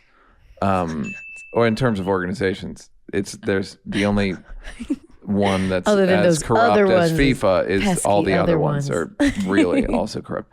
International organization. I don't get it, but I think it's funny. And I look forward to the games because it truly is like the best. Games? No, but I might. They're really editing out the garbage. Is this like the XFL? It's they can body slam. It's Messi's team. It's all the superstar teams. No, I know, but what's different about this soccer? Nothing. Oh. It's just more famous, more cuter guys. Would you agree with me about this? What? That if most women could pick a body type, it would be the World Cup soccer player. Yeah, they're good. Like, you want to see women get a little quiet watching sports?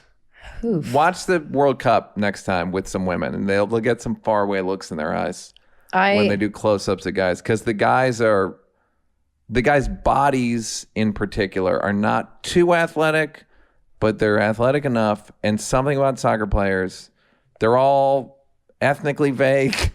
Right, they're all something like ambiguously right. ethnic, and they're cute. He is so dang cute. Ronaldo, he's had an extreme makeover. Yeah, he has. He didn't. But fuck it, we don't need to know what he used to look like. We've got the new Ronaldo. Whatever you need to do, whatever Ronaldo and Jimmy Carr need to do is fine with this podcast. Have at Jimmy, it. don't listen. No, soccer players are so smoking, but they are the jocks of Europe. Like I grew up playing. I played soccer. But when American women see them during the World Cup, they're like, "What? Who's he?" But we're like, to our soccer players, we're like, okay, ugh. Ugh. Actually, LAFC that's a fun stadium. Have you ever been to LAFC? No. I might take you for your birthday. Oh, I would love that. You know, you like going outside around I would love it. people. Driving somewhere. That's a good woman's body right there. That's a good body Woman's for a lady. body? Oh. That's a good body for a lady. That's a lady? Nope. I'm pointing at mess. Yep. Ugh. There you go. Nice and shredded, but not bulky. Just like he actually looks like an exhibit. He looks like exhibit. He looks like the Bodies exhibit. You know the thing where they take the skin off? Yeah. That's messy. That's messy. I'm gonna do a guy version. I believe it's in the Olympics, the women's volleyball, but Latin countries. So like Latin Brazilian women's volleyball. Okay. Look, waiting. Okay, we'll go to images. Will is really doing great. He's doing great. Go outdoors better, yeah. Here's my argument against female. There's a good one. That one. Here's my argument against. You do Spain. Go ahead. Plumper. Let's go plumper, please. Spain, that's nice right there. Pin on Spain, women. that's nice. Ooh. Spain, that's nice. That's nice. When y'all spiking the ball next. I'm a guy who wants to fuck but doesn't understand the game. So when are y'all doing spikes and sets next? Ooh, I like that, Ma. Stupid. Ooh, which one are you? You the spiker or the setter? Y'all get along or what? Y'all get along? Like y'all ever sleep in the same bed? Okay, Neal. What? No, What's your argument? I'm curious as a fan. No. I like the Spanish girls. Those girls, I'll say, a little tall. Oh, you have to be. Yeah. Oh, They're you a like little tall for I think most guys. Whereas soccer players are all around 5'10", seemingly. Yeah, soccer players are hot. Yeah, because then you go to gymnastics, but they don't have any boobs. They're like childlike. Yeah. Not in a good way. And a little like oh, she'll crack my neck with her thighs without question. What? She'll just squeeze her thighs around my neck and it's over. Neck? You know that like move where they do it, like you sneak up behind a guy and snap his neck? Yeah. Female gymnasts could do that with her under legs. siege. Yes, a female gymnast could do that, just her legs. What? The legs coming out, snap. Yeah, I'm wondering what. You know who's a good body? Those girls. Ice skaters? Ribbon dancers? Good. Ribbon dancers, yes. The ribbon, boo. Do you have to you have to watch them though? Huh? Basically, ribbon dancers are what guys see when women are talking most of the time. It's just like, and I'm like, yeah, that's interesting. So there's a nice ribbon dancer in Vegas, Destination Fabulous, on the so what you call Vegas? Vegas? That's real nice right there. Yeah. Oh yeah, that looks like exes of yours. Thank you. Brunette. Thank you. Thank you. Anyhow, here's my Come on. useless observation. Whatever. I can't remember the name of the segments that we do on the show. Yes. I don't like it when someone is telling you a story about their mom or dad, and instead of saying, and then my dad walked in and said, you guys got to get out of here, they go, and then dad walked in and said, you guys got to get out of here. It's like, it's not my dad. It's your dad. It's not our dad. So clean it up, put a my on it, and stop telling me stories.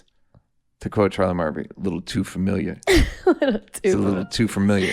Yes, Neal. That was you. good. A little something for you. A little something for you. Here's some emails. No, I don't have any docs. Oh, I do. I watched a doc. It's called "Why Did You Kill Me?" Oh, I wanted to. I was falling asleep at 9 so I could wake up at 6. Like a fucking farmer. Go ahead. Seriously. So I watched "Why Did You Kill Me?" Not a lot of heroes in the doc. That's the sad thing about. So Great. It's interesting. It's like they catfish gay members to figure out who killed someone. Oh, that's very interesting. it's interesting, but I don't know what's going on in Riverside. A lot of gang activity is what I get. Well, a lot of COVID and gang activity. Okay, but all the white people are behaving a little Latino.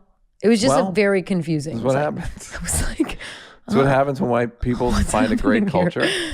And We go, well, guess what? I have a gun. Can you trick it out for me? And then you've got an ornate, oof. like a Santa Maria handle. And it's pretty special. Everyone is doing no one has clean hands in the dock, but something tragic happens, and it's interesting how they use. It's also cool because it's during MySpace, so it's a real blast from the past. Great. Interesting. Watch. It's like also a very quick, easy doc. Okay. But it's I'm right not there. as much of a doc. It almost feels like a really good Dateline, Okay. you know, where it's like, Sometimes I wonder if Not as Netflix docky. isn't doing too many docs. And I'd say that I have a vested interest in them making docs. okay, that's it. Anyhow, I didn't watch any Why? docs, I What's don't going think. on I with don't, you, because I dude? gotta fucking get up and worry about. This Get is the 3% this is the, cash here, you want to back. hear a 3% cash back at drugstores, 3% cash Drugstores. back on travel, and 3% cash back in dining, including takeout. And Kevin's holding the card this time a little more casually, Oh, a little less Carl Malden, and a little more just super cash by the chest. But somehow he's not covering up his name. And I had to do pickups of that last thing today. Body double. We had to shoot his hand holding the credit card and not covering up the K and the E in case people tune in late and think Kevin Hart stole Elvin Hart's credit a card. little bit. Emails. It's time to check that email.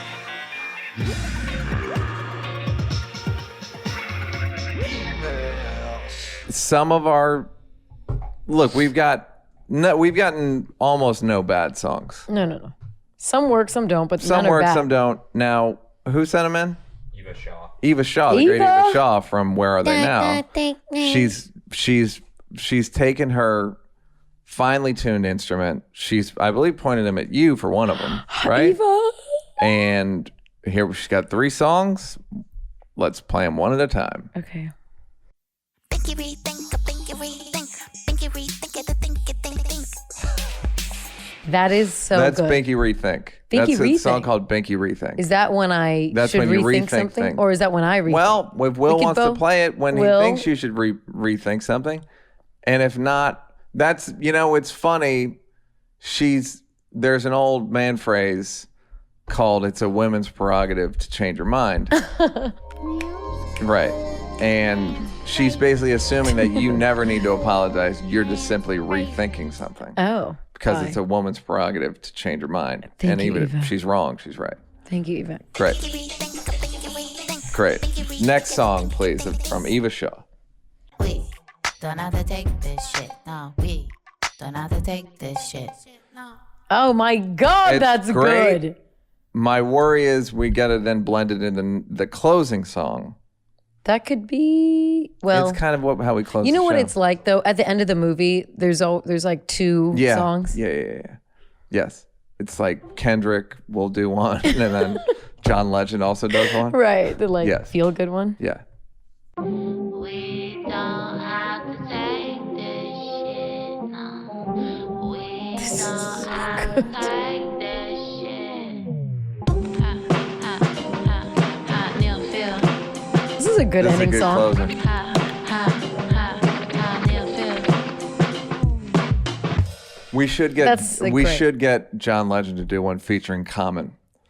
Neil, I'm gonna just leave think- that up to you.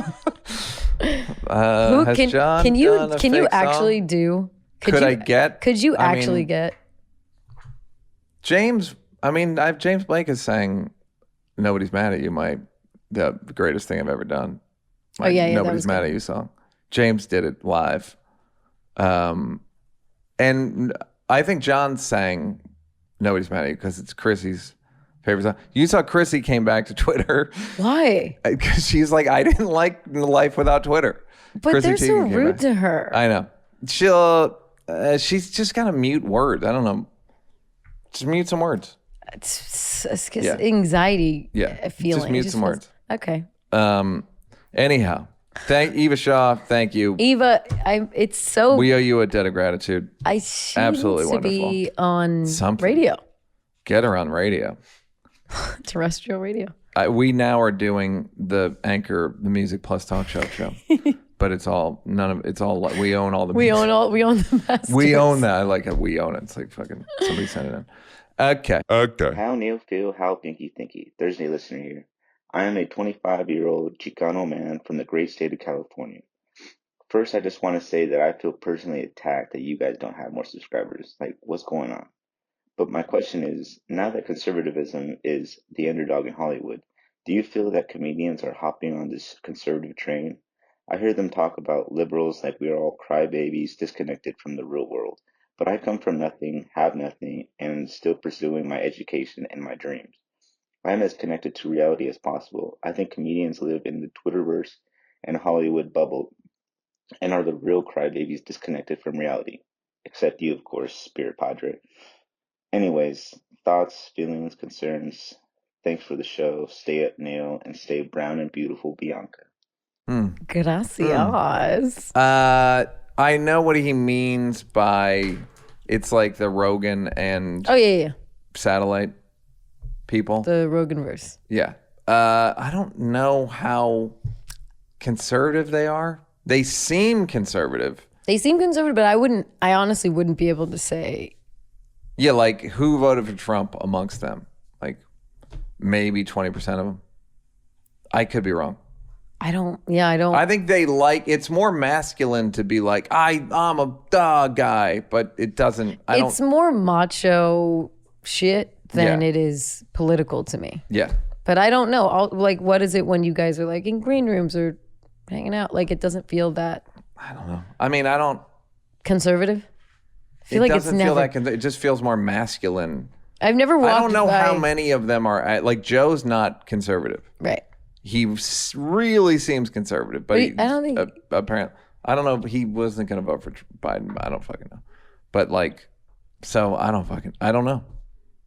I do think though it is. You kind of we have to push you in one or the other. And if you're not liberal, I was like, I don't know. Some people can say they're socially liberal and fiscally conservative and politically whatever. You know what I think the country should do fiscally? Yes. I don't know. I don't know I have no idea how to run a fucking $22 trillion economy. Oh, but you're talking a lot of shit about Afghanistan's GDP. Well, they have the GDP that one guy could bilk them out of. So it's probably not that big. Stop saying anyhow. But I don't, that's the thing my new thing is going to be like, I don't know. I have a controversial opinion about this. I don't know what should happen. That's a popular opinion. That was popular? Well, he cut off it on. I don't know. I don't know. When guys have big fiscal, like economists disagree. So how the fuck are you going to have an opinion about something you don't know about? But I think the earlier days of politics was just differing on how to run the economy. And obviously identity politics come in way later. Yeah. So conservatives for an aggro MMA guy, liberal politics offers them nothing in terms of identity. Nothing. So they all have to act like, and then who knows how they vote. Yeah. But I don't think they have like immigration. I don't think I don't hear, again, I don't really listen to podcasts that aren't news. So yeah, same. But do you think, let's just say comics, not specifically anybody, like, do you find comics being more on the liberal side or on the conservative side? They're historically liberal because the whole thing is like right hobbling power. So there's not a ton of great jokes in like, it's kind of like filming a guy having a tweak on the street. Like, it's hilarious. Like, what? It's just inhumane. Right. If you want to point, there's not no jokes at liberals. I have a bunch of jokes at liberals, but you have a lot. You're right. But it's it's like why it sucks to be liberal. It's just not fun. Right. So if there's like this bad boy, I'ma say what I want kind of, okay. Like, okay, whatever you want to do. That's how I feel. Like, okay, I don't think you're that conservative, but I do agree with you that liberals are annoying. I think that's what it is. Liberals are annoying. They don't actually believe conservative values, but they're like, you're offering me very little. Yeah. That's what I think. That's good. That was good. You Thanks. wrapped it up. That was Thanks. good. I really wrapped it. Really- That was good? That was, you, Okay. You, All right, let's do another one. See if I can You're wrap really this one up. hitting your stride, man. Thanks. Are we good? Is that it? Oh, now we got to read. Good Let me morning. do this one. Okay, great. This is okay. Good morning, great humans. Just wanted to tell you, wonderful people, that you are the Ryu and Ken at the end of the first Street Fighter anime, and the audience is Bison. The chemistry is top notch now. Combos. Did you understand? Nope. Okay. Ryu, Ken, Street Fighter. Bison is the bad guy. Do you watch?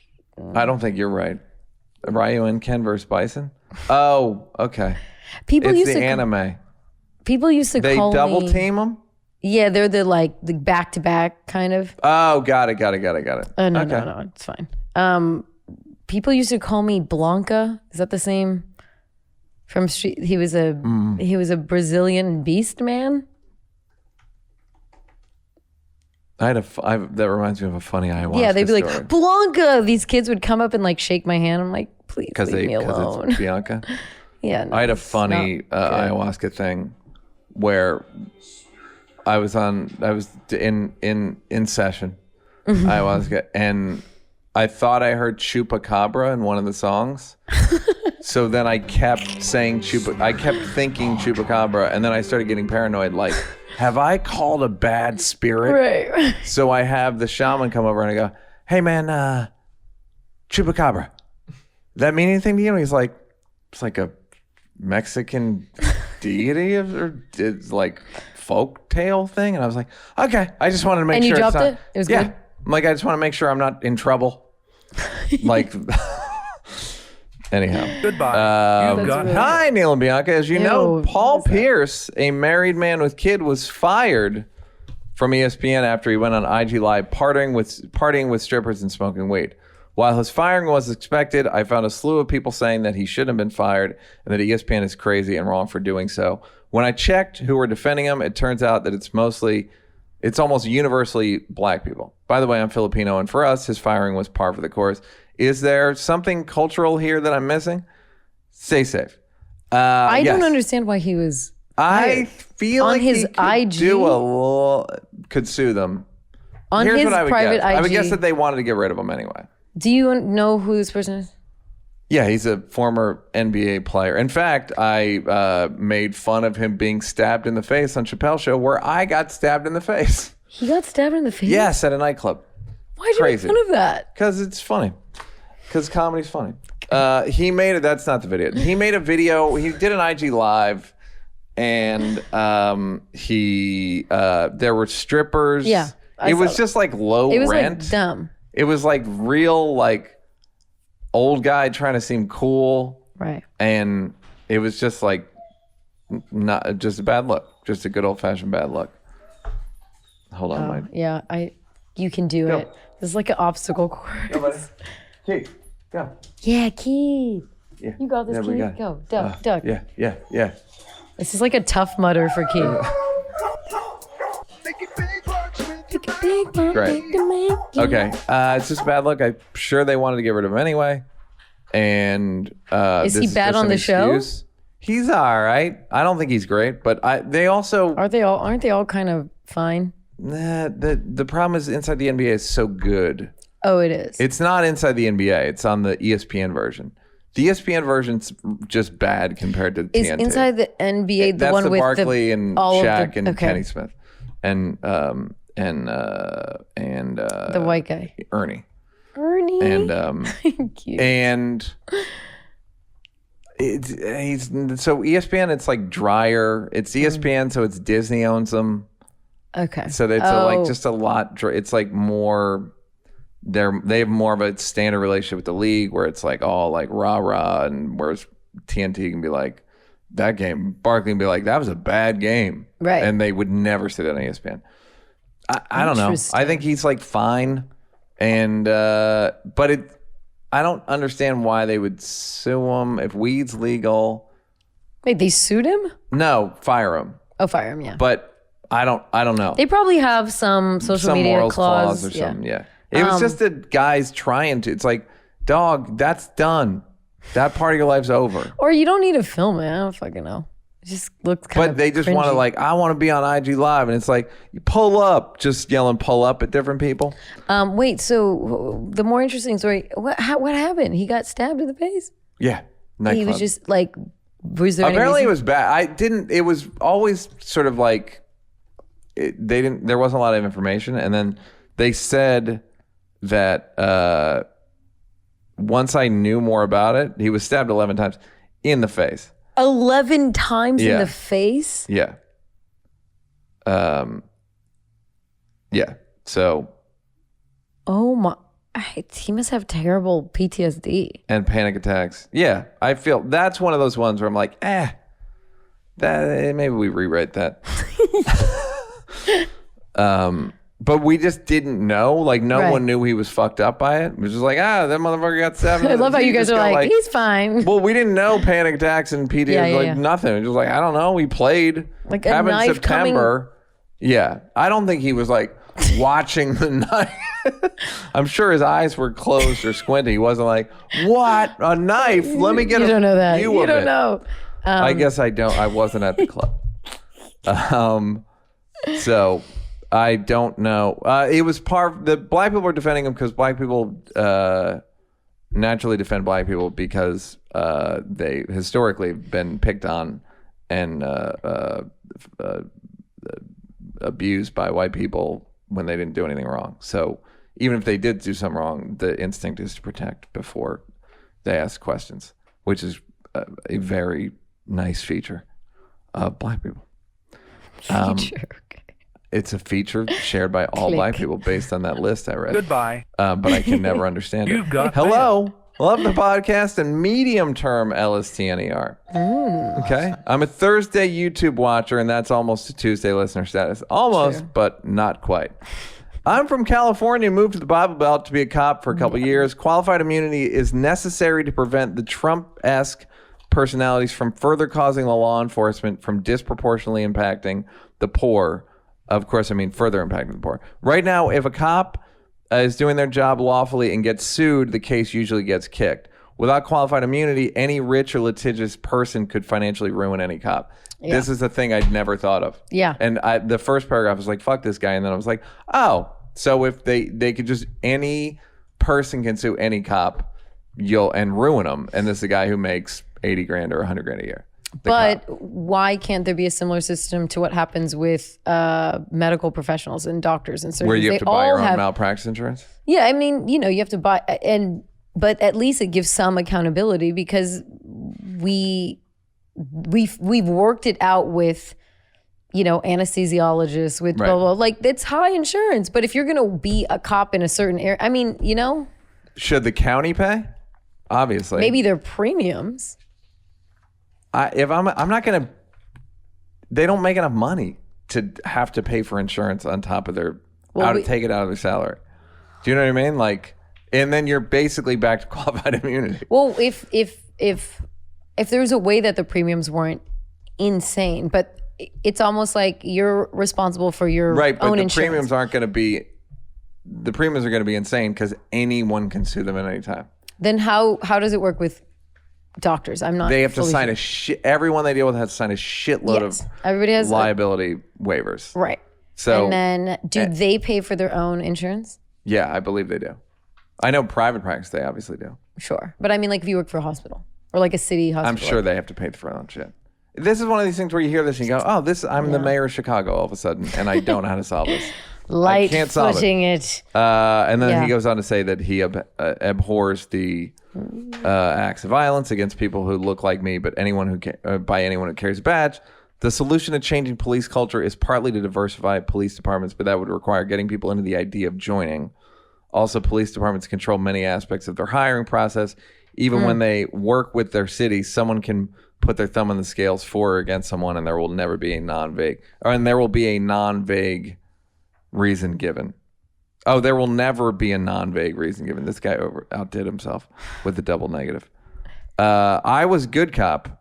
Didn't mind the low pay and wild aspects of the job. When I couldn't be there for a once-in-a-lifetime family event for non-specific reasons, I was done. Now I still get a low pay or vague rejection, but at least I get to be there for family stuff. This guy's an actor, is what he's saying. But the first point is I'm all surprised he a needed. cop listens. Slightly. I mean, it takes one hell of a cop. He's a former cop. He's an actor. He thinks I'll hire him. But that's the thing. I mean, I go back to Camden. I'm like, okay, fine. Don't take off quality. I don't know how they did it. The mayor. She's the mayor of Camden. I'm the mayor of Chicago. Welcome to How Neal Feel. Ooh, longy. Yes. This is a long ass letter. I'm not gonna. There's a better. This is about exterminating all brutes. Funnily enough, recommended it to a buddy of mine, and he was like, dude, it was too heavy. It was my buddy Mark Starberry, best known for writing, you guessed it, When They See Us. Too heavy for the guy who wrote When They See Us. But that is, there's something we said about our point last time, which is sometimes. Yeah, I don't know. He's like, he said, and he listened, so I hope he doesn't feel like I'm betraying him, but he said, there's shit you know without knowing you know it. He's saying that shit's in my body already. Oh, no, 100%. But there is, when you see the, like, yes, I think when you see a bucket of hands. When you see a bucket of hands, not great. The 800, 800 stuff, when it just goes back and back and back, you're like. I'm not like I have to defend its worth, but it was like, It's not easy. And he said, I was like, yeah, I go, sorry, man. And he's like, no, I'm glad I watched it, but it's just. I think everybody should watch the first episode and see then if you can take it. And then you don't have to watch. Yeah, it's similar episodes. You get so much. It's drinking from a fire hose. It's a lot. You need a second. Yes. So let's get through one. Oh, okay. So this is a guy. Is this a guy? Negative response to our discussion of white brutality in light of exterminating all birds. Okay. His subject line was, white violence discussion was incredibly retarded. Oh. Then he wrote, hope that dumbass subject line gets this read. So Binky and Spirit Podger's discussion of European skull shapes' unrivaled capacity for violence brutality was objectively absurd. The idea that past imperial projects around the world weren't bloodthirsty and expansionist is definitively false. Here's a quick list of expansionist empires that decimated everything in their path. So then he sends a list of empires. Now, then he said, human beings are the apex predator on a ruthlessly violent planet. Take a look at our chimp cousins' social structures and capacity for violence and war. They're insanely brutal, and we won the evolutionary war against them. So what does that say about us? The Mayans literally played soccer with freshly decapitated heads. That seems like hearsay. The Islamic empires were extremely jingoistic. That's how Islam became the second largest religion on earth.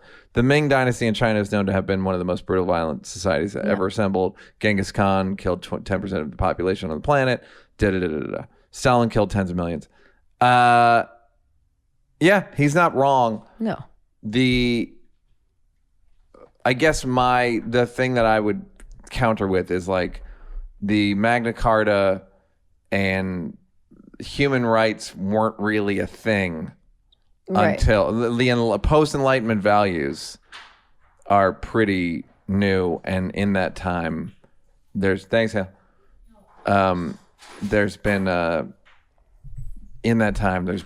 a lot of colonialism that should have been like, well, if you guys believe this, then you shouldn't do that. And they're like, well, if it's black people, they're not. The Enlightenment doesn't apply to them. Right.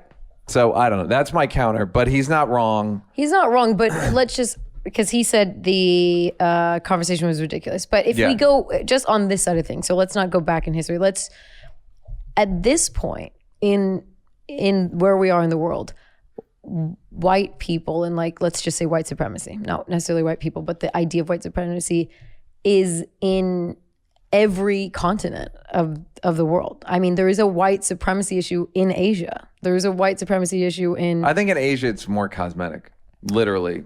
It's more cosmetic, obviously, but it's not. It still represents. I mean, here it's cosmetic too, right?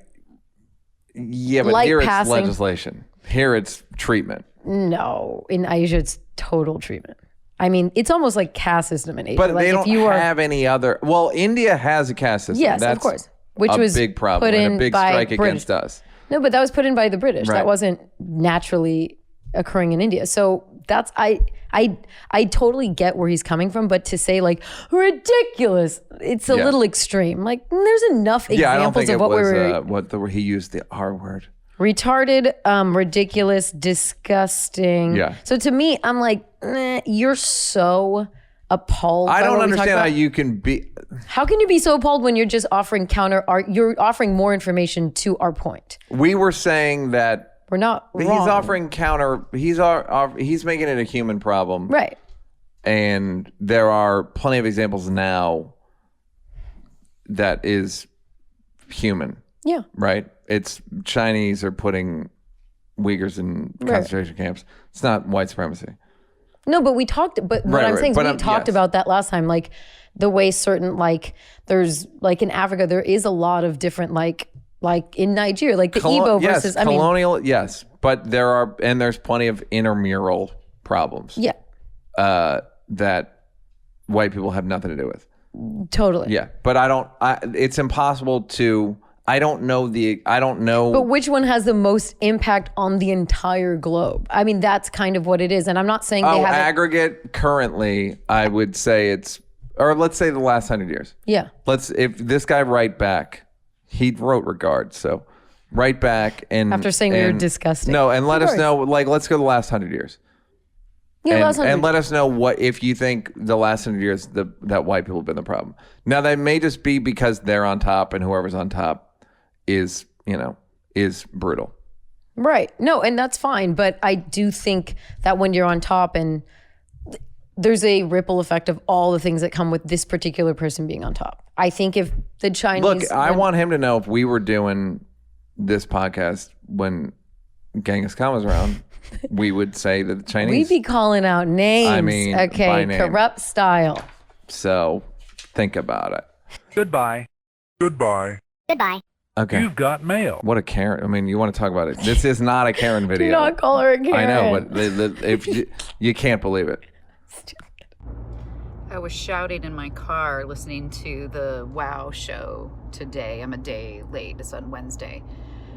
Trying to say that intelligence is not a protected class. And so there is an IQ limit, upper limit, to become a police officer because of the attrition rate of people who have higher IQs. So Neal is correct that both evolved people do not want to do that job, but the evolved people who did want to do that job in the past got out very quickly once they got in, and now evolved intelligent people are not permitted to become police officers. I love your guys' show. I love it so much.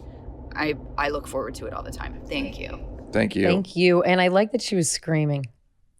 But I kind of don't know why she was screaming. Just to agree. Oh, To okay. add, But I don't like- think there's a limit on intelligent people becoming cops. No, she's saying that like, well, She said like they're not allowed to become cops. but is there some sort of, I mean, I don't know the process fully to become a cop, so I don't know if, I think just show up.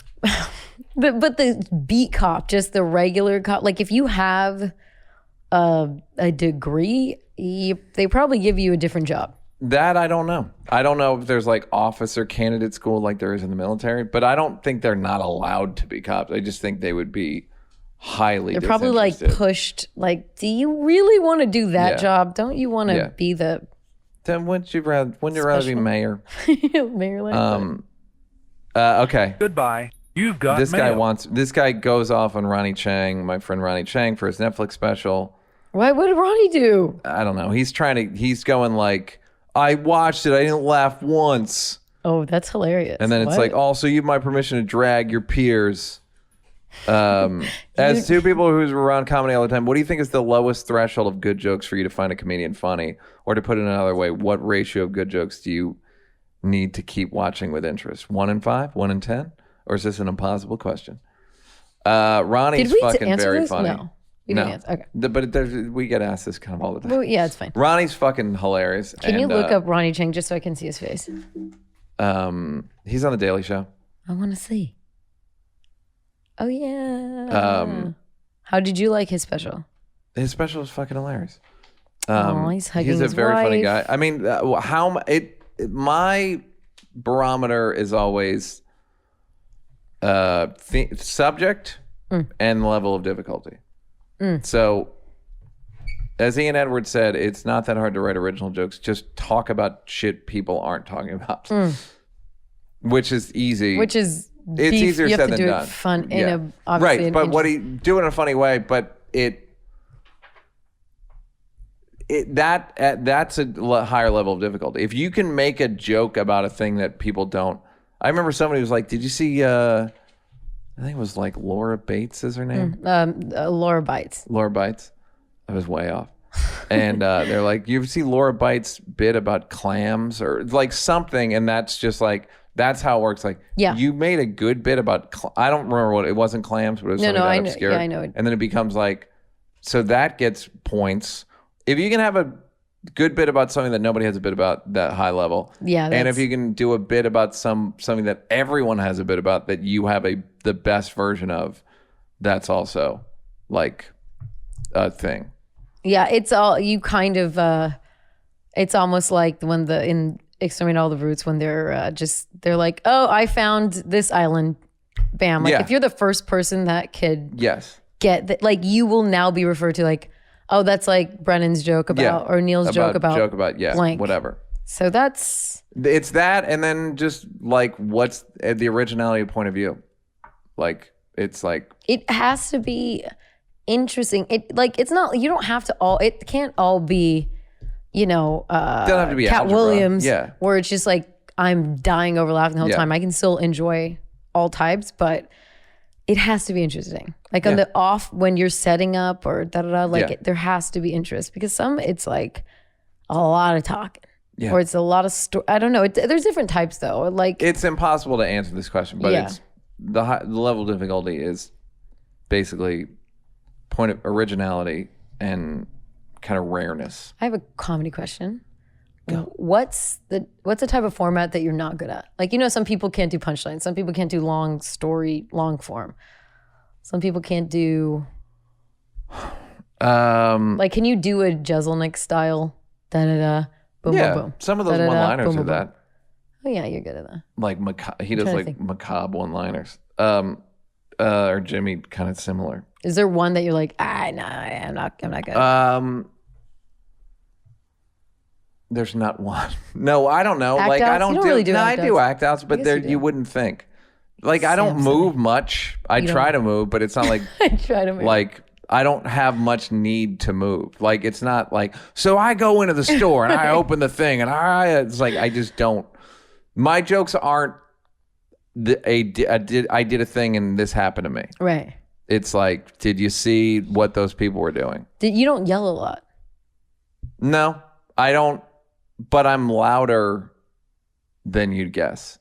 Yeah, that's true. But you don't do much at all yelling. Yeah, I don't scream like you got it, like Kinnison or whatever. No, I don't think my voice could. You can't scream. You could scream. Not really. I've heard it. Not like directed at me. Yeah. I don't scream at your place. And if I did, you had it coming.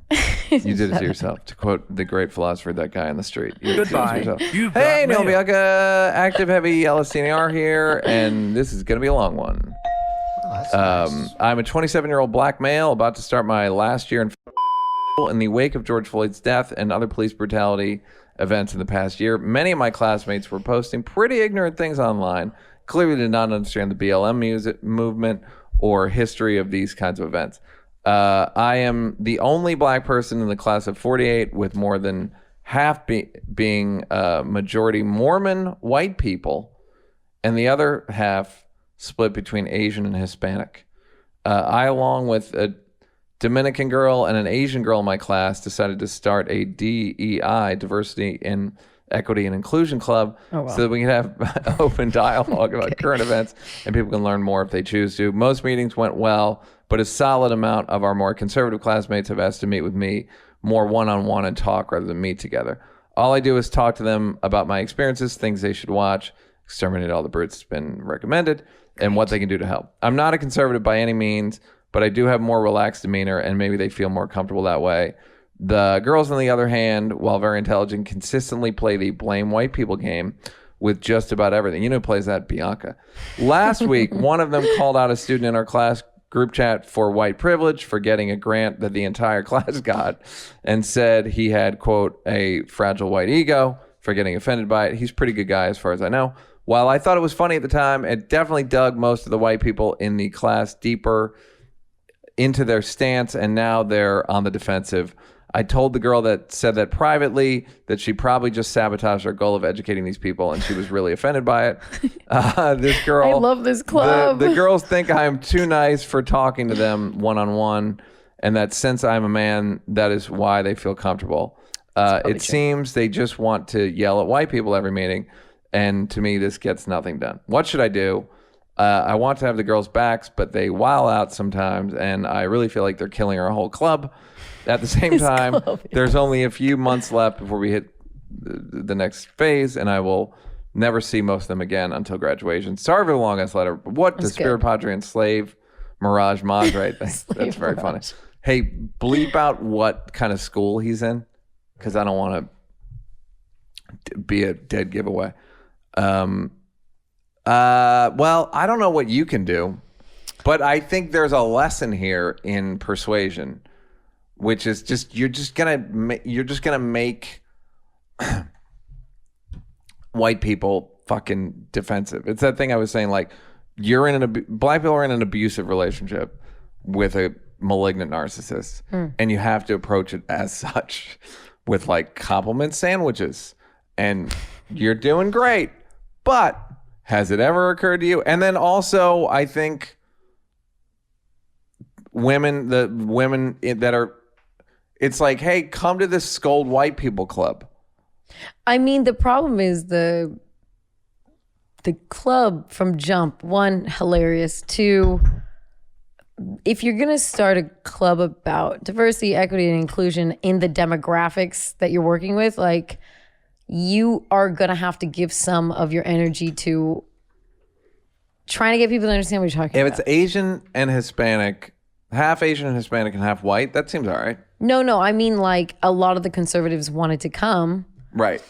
And not being met with, as like warm of a welcome. So I'm just wondering, I don't think it's anybody's job to whatever. You don't have to educate these people, but they seem to want to go out of their way to like try to promote diversity and inclusion. I actually disagree. I think it is your job to educate people, and I don't say that jokingly. No, I don't know. think you can present a problem and then go, I don't know how you deal with it. It's like, but I think that's boiling it. That's not exactly what's happening. Yeah, no, I agree, but it's a separate argument. It's a separate argument. Yeah. I just think that it's not my job to. I think you can talk about whatever you want to talk about, and you can take on whatever you can. Like you don't owe anybody. If you're giving anything. The class.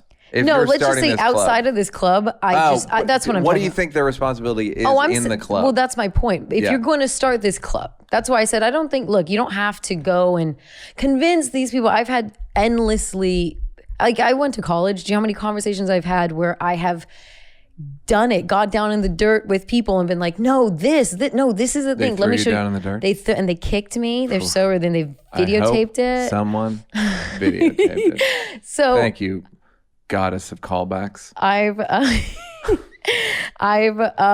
Especially, I mean, I was in, I won't tell you. Well, that ages me. I've been in Europe. I've been back and forth in Europe for a long time, and I've had to heed a lot of ignorant questions, and it takes a lot out of you after a long time. So that's my point. Don't start a club. Don't start a club. So these people want to start a club, okay? So that's a different situation. If you're going to start a club, then you need to. The problem is a lot of people want to start a club, but they don't want to start a club. If you know what I mean. They don't want to start a club. They're not about it. Yeah. To me, if you're going to start that kind of club when half the people are conservative, Mormon, white, and it's college, they probably do want to engage in some sort of discourse. Yeah. You have to be a little bit. You're taking you gotta meet them. You literally have to like guide them. You by have to the meet hand them and be incredibly gentle. You have to meet them where they are. I will say Mormons are some of the nicest white people I've ever met. I'm not even kidding. The Mormons I've met white are people all, everywhere. No, but Mormons are a special kind of nice. Special. Okay. Yeah, thank you.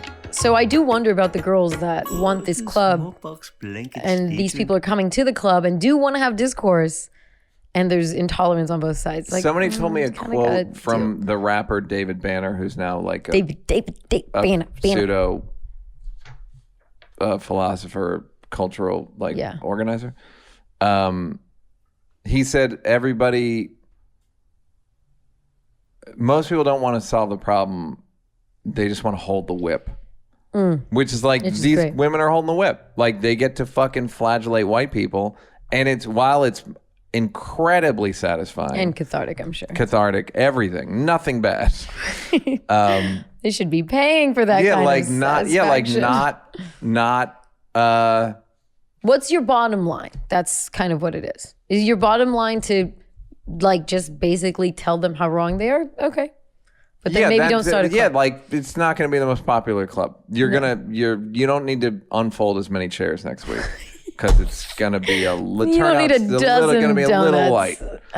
No, I mean, look, I have so many far left, like crazy left liberal friends. I'm not going to tell you where I'm from, but you get it. So, and I feel conservative when I talk to them. Yeah. Like, what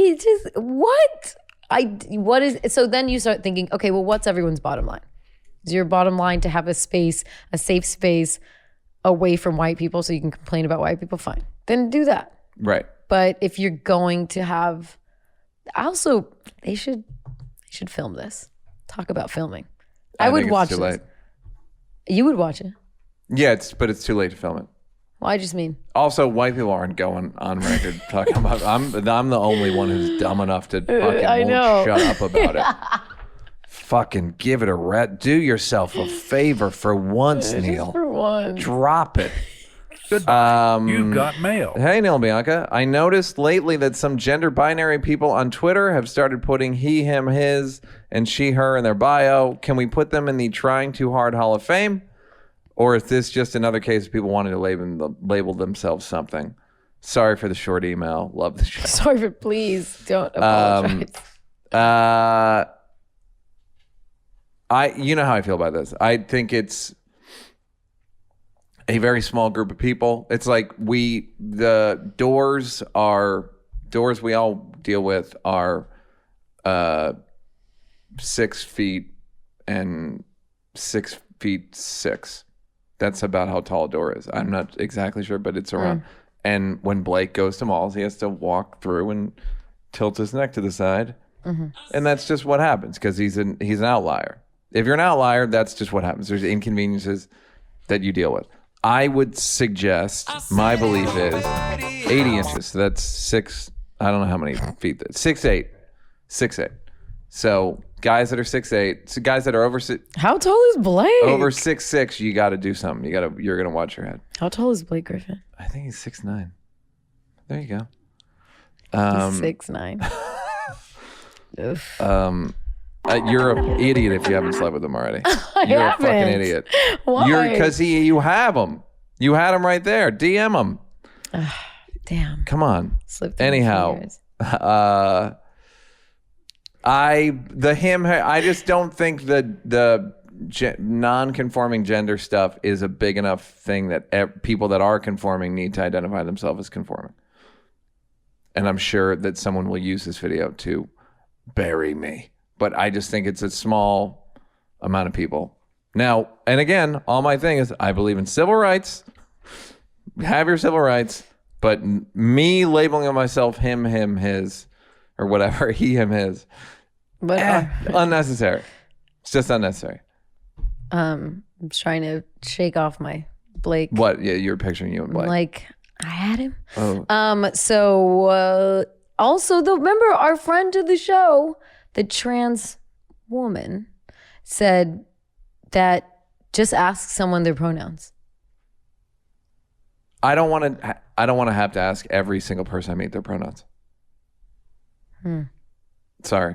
I don't. It's like Maybe saying, it's what regional. handed are You know what? It's honestly, I just think it's like, if you're not, if when we meet, go, hey, my name, call me she. Do you know what I mean? like it's on them to tell you and not for you to ask. I think so. Yeah. I mean, again, I don't, but even that's like a civil rights problem by going, you tell me, I'll do it. But I think most people are gender conforming. Most men who look like men are he, him, his, and most women that look like women are she, whatever. And then there's some people that are not. If you're not that, then tell me. Yeah, I guess it's, or is it weird if they just, is it, because if you were saying she to me, I'm like, oh, my pronouns are actually he, him, his. Would you be like, my bad? Or would you be like, okay, cool. Yeah, you hear this? You get a load of this one? Everybody come over here. No, I would absolutely, what do I care?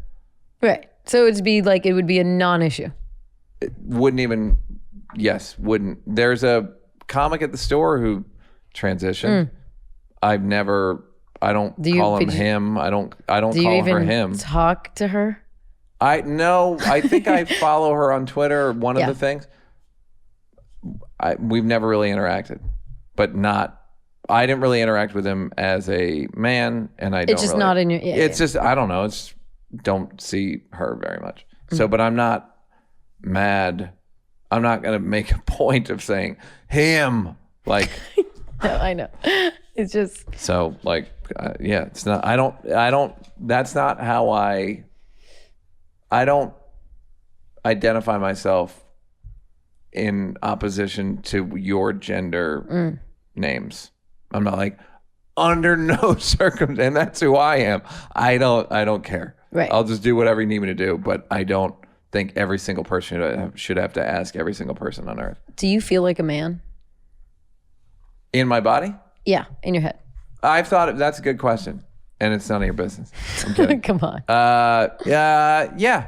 I've never had the thought I'm a woman, because I was reading something the other day where that's very difficult. Yeah. I was on one of my websites. I was on one of my long loaders. I was on a long loader, and there is a this is where it becomes about legislation. It's a famous case in the trans community. British man. This is like math. British woman. Sorry. I think born a woman, 10 years old, is suicidal, depressed, and wants to change her gender to man.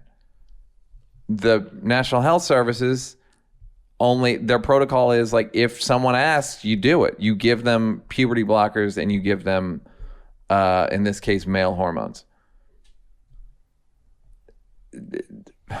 Basically, now that it became a woman. Oh, became a man? I don't remember. Okay. I think became a woman. Okay. No, became a man. Sorry. So trans man. Born a woman, becomes a man through surgery and medication. Yeah. And then realizes around the age of 20 something that I didn't want to be a man. I was just depressed. Oh. Sues the National Health Services for negligence for not teasing that out of him. Yeah. And I think won. But this is one of those things where, like, this is complicated. This is mayor of Chicago shit. Honestly, where you just go, I don't fucking know. Yeah. I don't know. It's mayor of Chicago. Because then you're denying. Yes, if the policy is we don't care what you think you are, then that's a problem. And it's also a problem if you go, what do you think you are? Great, we'll make it happen. And then it turns out you didn't ask me enough questions or whatever. Right.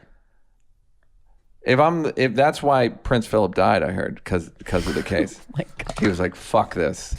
And if you're the king, you're a prince, you can speak directly to God, because that's how it works. This guy will do one more. Goodbye. And then You've got we mail. really don't have to take this shit so much that we have 2 different songs about it. Don't have to take this shit. That's the no. short one. Don't I have to hope take this letter this finds shit. you well, NealFeel and Bianca Del Filo. Hi. I'm a dedicated LSTNER, Tuesday morning acolyte. love it. Here's my tale. I nearly died today. Oh no. During these wacky times, I've decided to quit the auditioning and bartending and learn the family business. So I've been driving around with my brothers and father a lot more. Sounds like a nightmare to me, sir. This morning, we had to get up early for a meeting. You lost me again. My brother and I were in his truck. Again, I'm lost. On the highway, when we felt what we had was a flat tire. My brother was luckily already driving on the right-hand lane and was able to signal before pulling onto the shoulder. That's when things got weird. Turns out the back right wheel had popped off completely. The truck drove over its own wheel and smashed down onto the ground. This guy's doing the ribbon confusing. routine right now. Ribbon dancing. Yes. I got out of the vehicle to see the tire rolling down the highway.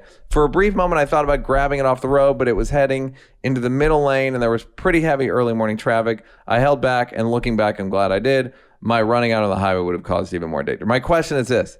Am I dead inside? While this was all going on, I don't remember feeling any panic or fear. I don't remember feeling anything other than the effects of adrenaline. It all happened quickly, but it may as well have happened on Netflix for as much as it moved me. I should mention that I've been in therapy for a number of years and I had a pretty problematic childhood. I don't know my feelers. Should I try Mother Aya? What about streaming Half-Baked in my apartment on loop for the next 48 hours? I'd love some advice. Love the show. Thanks for making it. And no one was hurt. I think sometimes you don't feel fear. Mm-mm. I was once in a car accident in high school, and I just kind of like, one time at Dave's apartment, we'll go 95. He was, I believe, shitting and some incense. We used to burn a lot of incense back in those days. Started a fire on his radiator, like cover thing in New York. And I said, Dave, we have a bit of a fire, which he thought he mentioned for a long time. But I just wasn't, I like knew it could be put out, and it wasn't. So sometimes you get like, and other times you're like, I see how this can end. Right. Like pretty peacefully. And that's one of those things where you see a tire and you go, well, it'll be all right. So it's not going to hit me. Yeah, you're not dead inside. And it's not like a bouncing like rivet that can break through something. I mean, it could damage people. I'm sure thousands of people die every year from shit like this. Yeah. But sometimes shit just doesn't seem that scary. Yeah. And I think that's one of them. I think you're right. It reminds me of another Tyre and Dave story. Tell me. Here we go. Night before we start shooting the first season Chappelle show, I ordered us electric scooters off of the internet. You've been ordering scooters for decades. Bianca, I have changed a bit. I ordered one, and then I ordered him one. Oh. Dumb. Yes. This is Where Are They Now? Dumb purchase. I put it together. It was like very, when you open a box, I think I've talked about this before, and it smells very Chinese. Yes. Where you go, this was manufactured in China. Without a doubt, this smells like this is a box of China. Right. And it was it was very little assembly required. Yes. Anyhow, long story short, we're riding like Rough Riders on our little scooters, our little 30-pound scooters, and Dave's in front of me, and I just see him immediately go over the handlebars,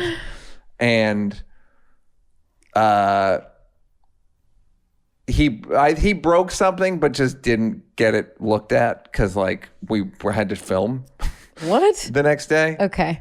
And it sounds like I set him up. Basically, the front tire I just didn't screw on tightly enough, and it was like there was that book, a separate piece in high school. We read it like where a kid did something fucked up to like, yeah. But the tire rolled so far, it was hilarious. Like he went over the tires, broke his something, like shoulder something, and so casual. The tire went like half a New York block down the and then onto the sidewalk and down into like where people throw the trash away in that building. It was so fucking funny how far it went. And that's my runaway tire story, guys. And you got a little Chappelle Show anecdote and a little where are they now? Dumb purchase. Something I think it was around $230. Those scooters. It's funny that this is a tire story and not I basically broke it's a tire Dave's shoulders. Sweetheart, make no mistake. This is a tire story. Or it's Neal trying to force Chappelle Show into everything. Right. I'm like, he said silent tire. audience is a motherfucker. All right. If there was a song that I was going to play right now, gosh, this would be the one. Yes. Goodbye, everybody. Give here. So good. Goodbye.